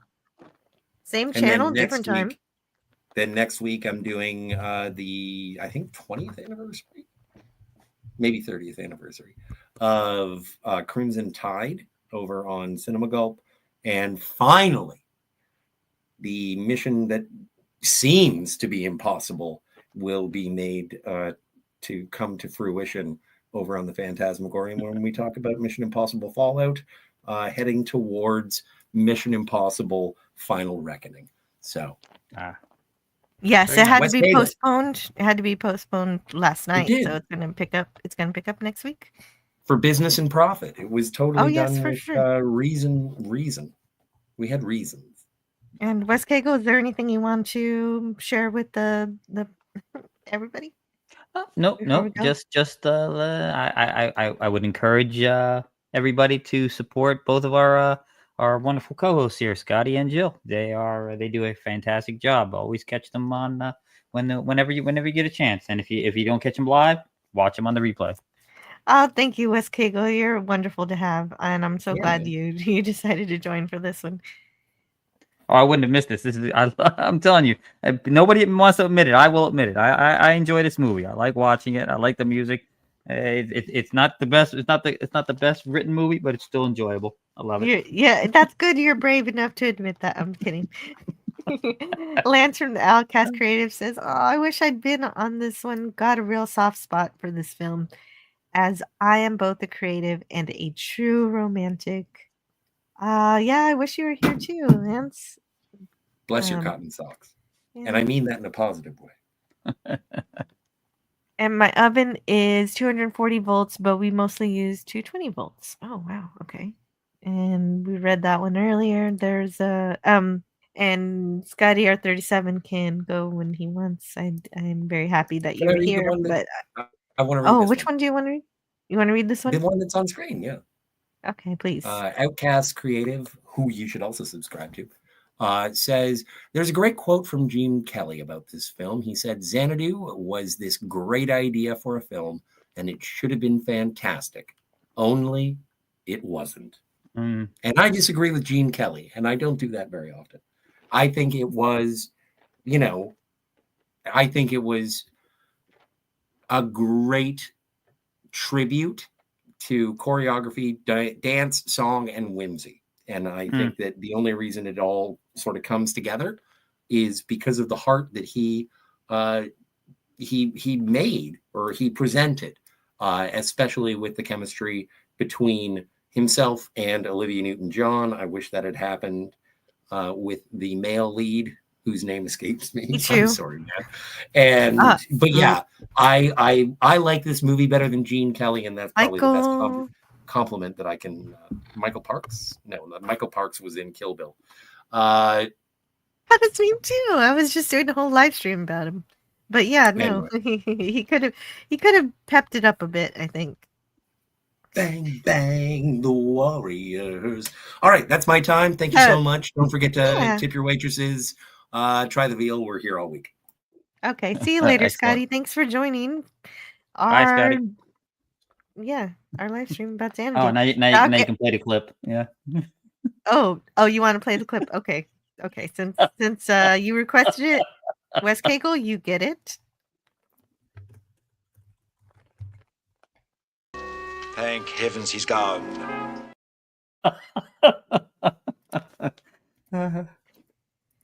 There you are.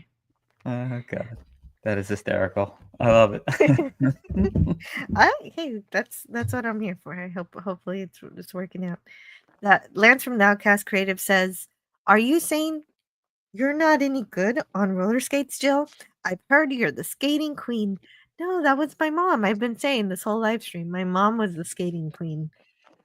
I never was good skating. I said there was a skating rink within walking distance to the house, but I didn't go very often because my whole skating consisted of me running on the stoppers in front and then crashing into the wall in front of me. That was about it. Yes. Yes, and I hear people say, you just do pizza, French fries, and I don't know about pizza and French fries, so I just took my skates off and went to the arcade. Yes. That is surprising. Okay, so Canadian Spider-Man is talking to Franco Walker about different voltages based on your geographic location, which is a great side chat happening in the Yep. chat. I support the discussion of science and how to operate and power your electronics. Hit the like, folks, says Franco. And Herc130 says, I love Cardinalson. I love him too. That sounded weird. No, it doesn't. Probably the way Gil meant it. Yes. Mhm.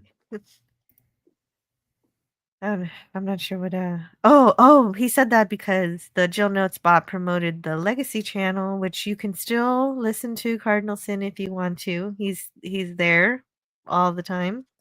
And you can go back and listen to one of his prior broadcasts. So then we also have Data, who says he's back from his premiere. So I'm gonna end this live stream in a couple minutes, and you can go check out Data Zord's premiere, or you can go get something to eat, or you can build a Lego set, or I don't know, whatever you want to do. The rest of your Friday is up to you. Until Any- 8:30. Until 8:30, and then you must report to Xanadu. Canadian Spider-Man says, the post-war house I lived with two other teachers. Oh, right. Okay. Canadian Spider-Man used to do language work in Japan. Yes. English language work. And so he's talking about that with Franco and how they heated everything. Jill, do you use OBS Studio for your screen capture when streaming games for us to see? I'm not that fancy. I just share my screen with StreamYard. I should do stuff like that. I know like real gaming streamers do stuff like that. Maybe one day I'll do some OBS. I'll try to play with that at some point. I didn't even get to say shut up, Wesley. Oh, I'm sorry, Franco. No, but we could still play it. Like just for Wes Cagle. It sounds like he wants to hear it too.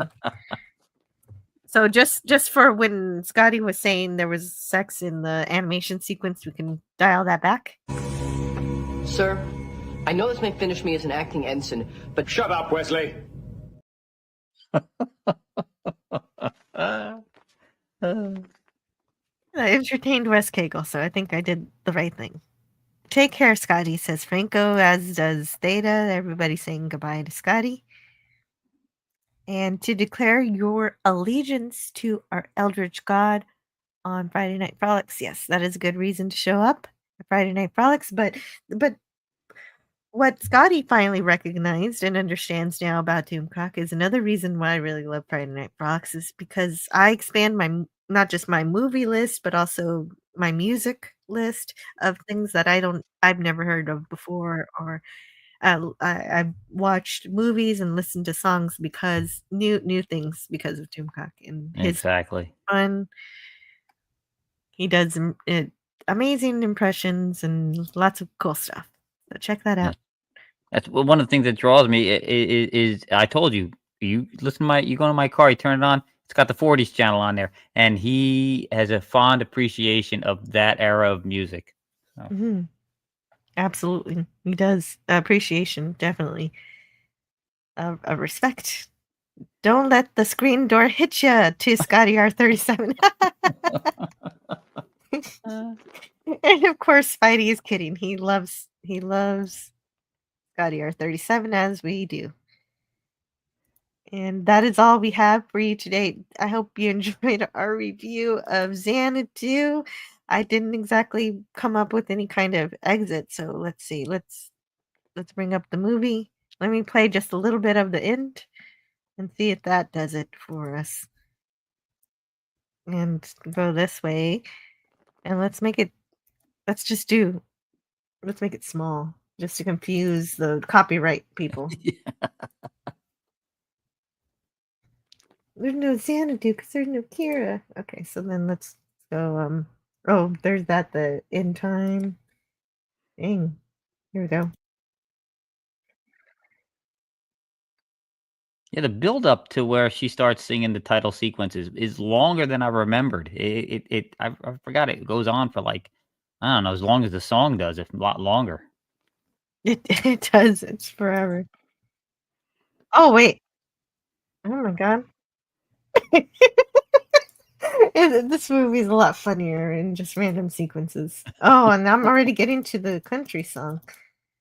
So I skipped a lot of the actual part that I like. Not as happy with the Yeah, the country. best part of this sequence starts where you got they're doing the point of view as watching Gene do his circuit around the center thing. He's skating there and he's clapping his hands. They do the triple screen of him at one point, I think it was. Oh, the triple Yeah, screen, yeah. yeah. It's just like, how many screens are they gonna do? I was wondering. I was like, hey, are they gonna do another fourth one?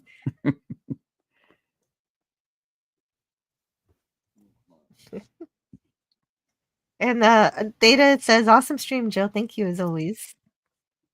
There we are. Well, and Herc 130 has work. See Uh, ya. Well, good timing because this is over, and this is so it. then I'm gonna go back just to that portion that Wes Cagle was mentioning, and that'll be the last thing I show. Oh yeah, and there's the tightrope that wasn't filmed correctly. That's Yes. fun. I think a lot of people have problems with the direction of this movie, but oh well. Is this it? Oh yeah, this is it. Oh, there it goes. Okay, there you go. That's it. Now Yep. we'll close this, and that's perfect. And don't mind that.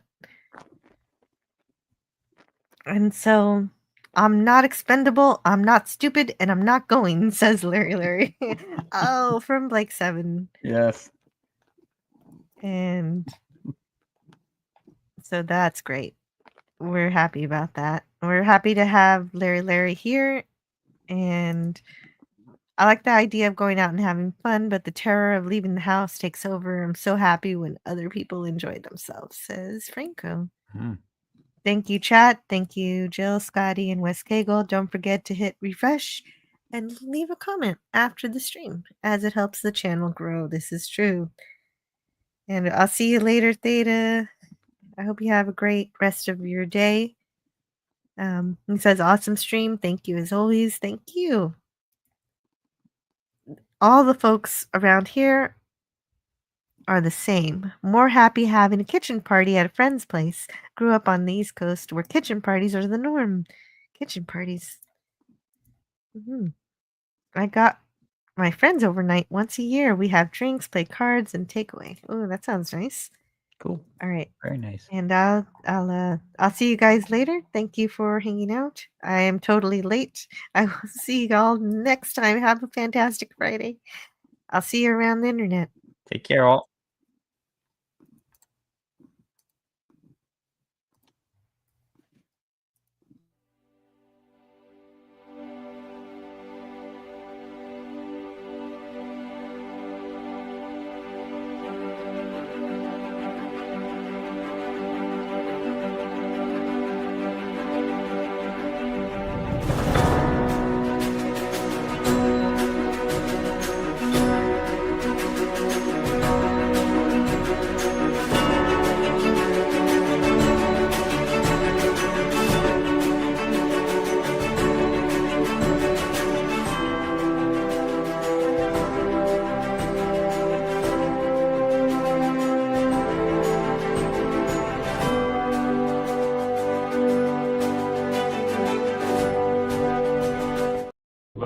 is learnable. And the ways our differences combine to create meaning and beauty.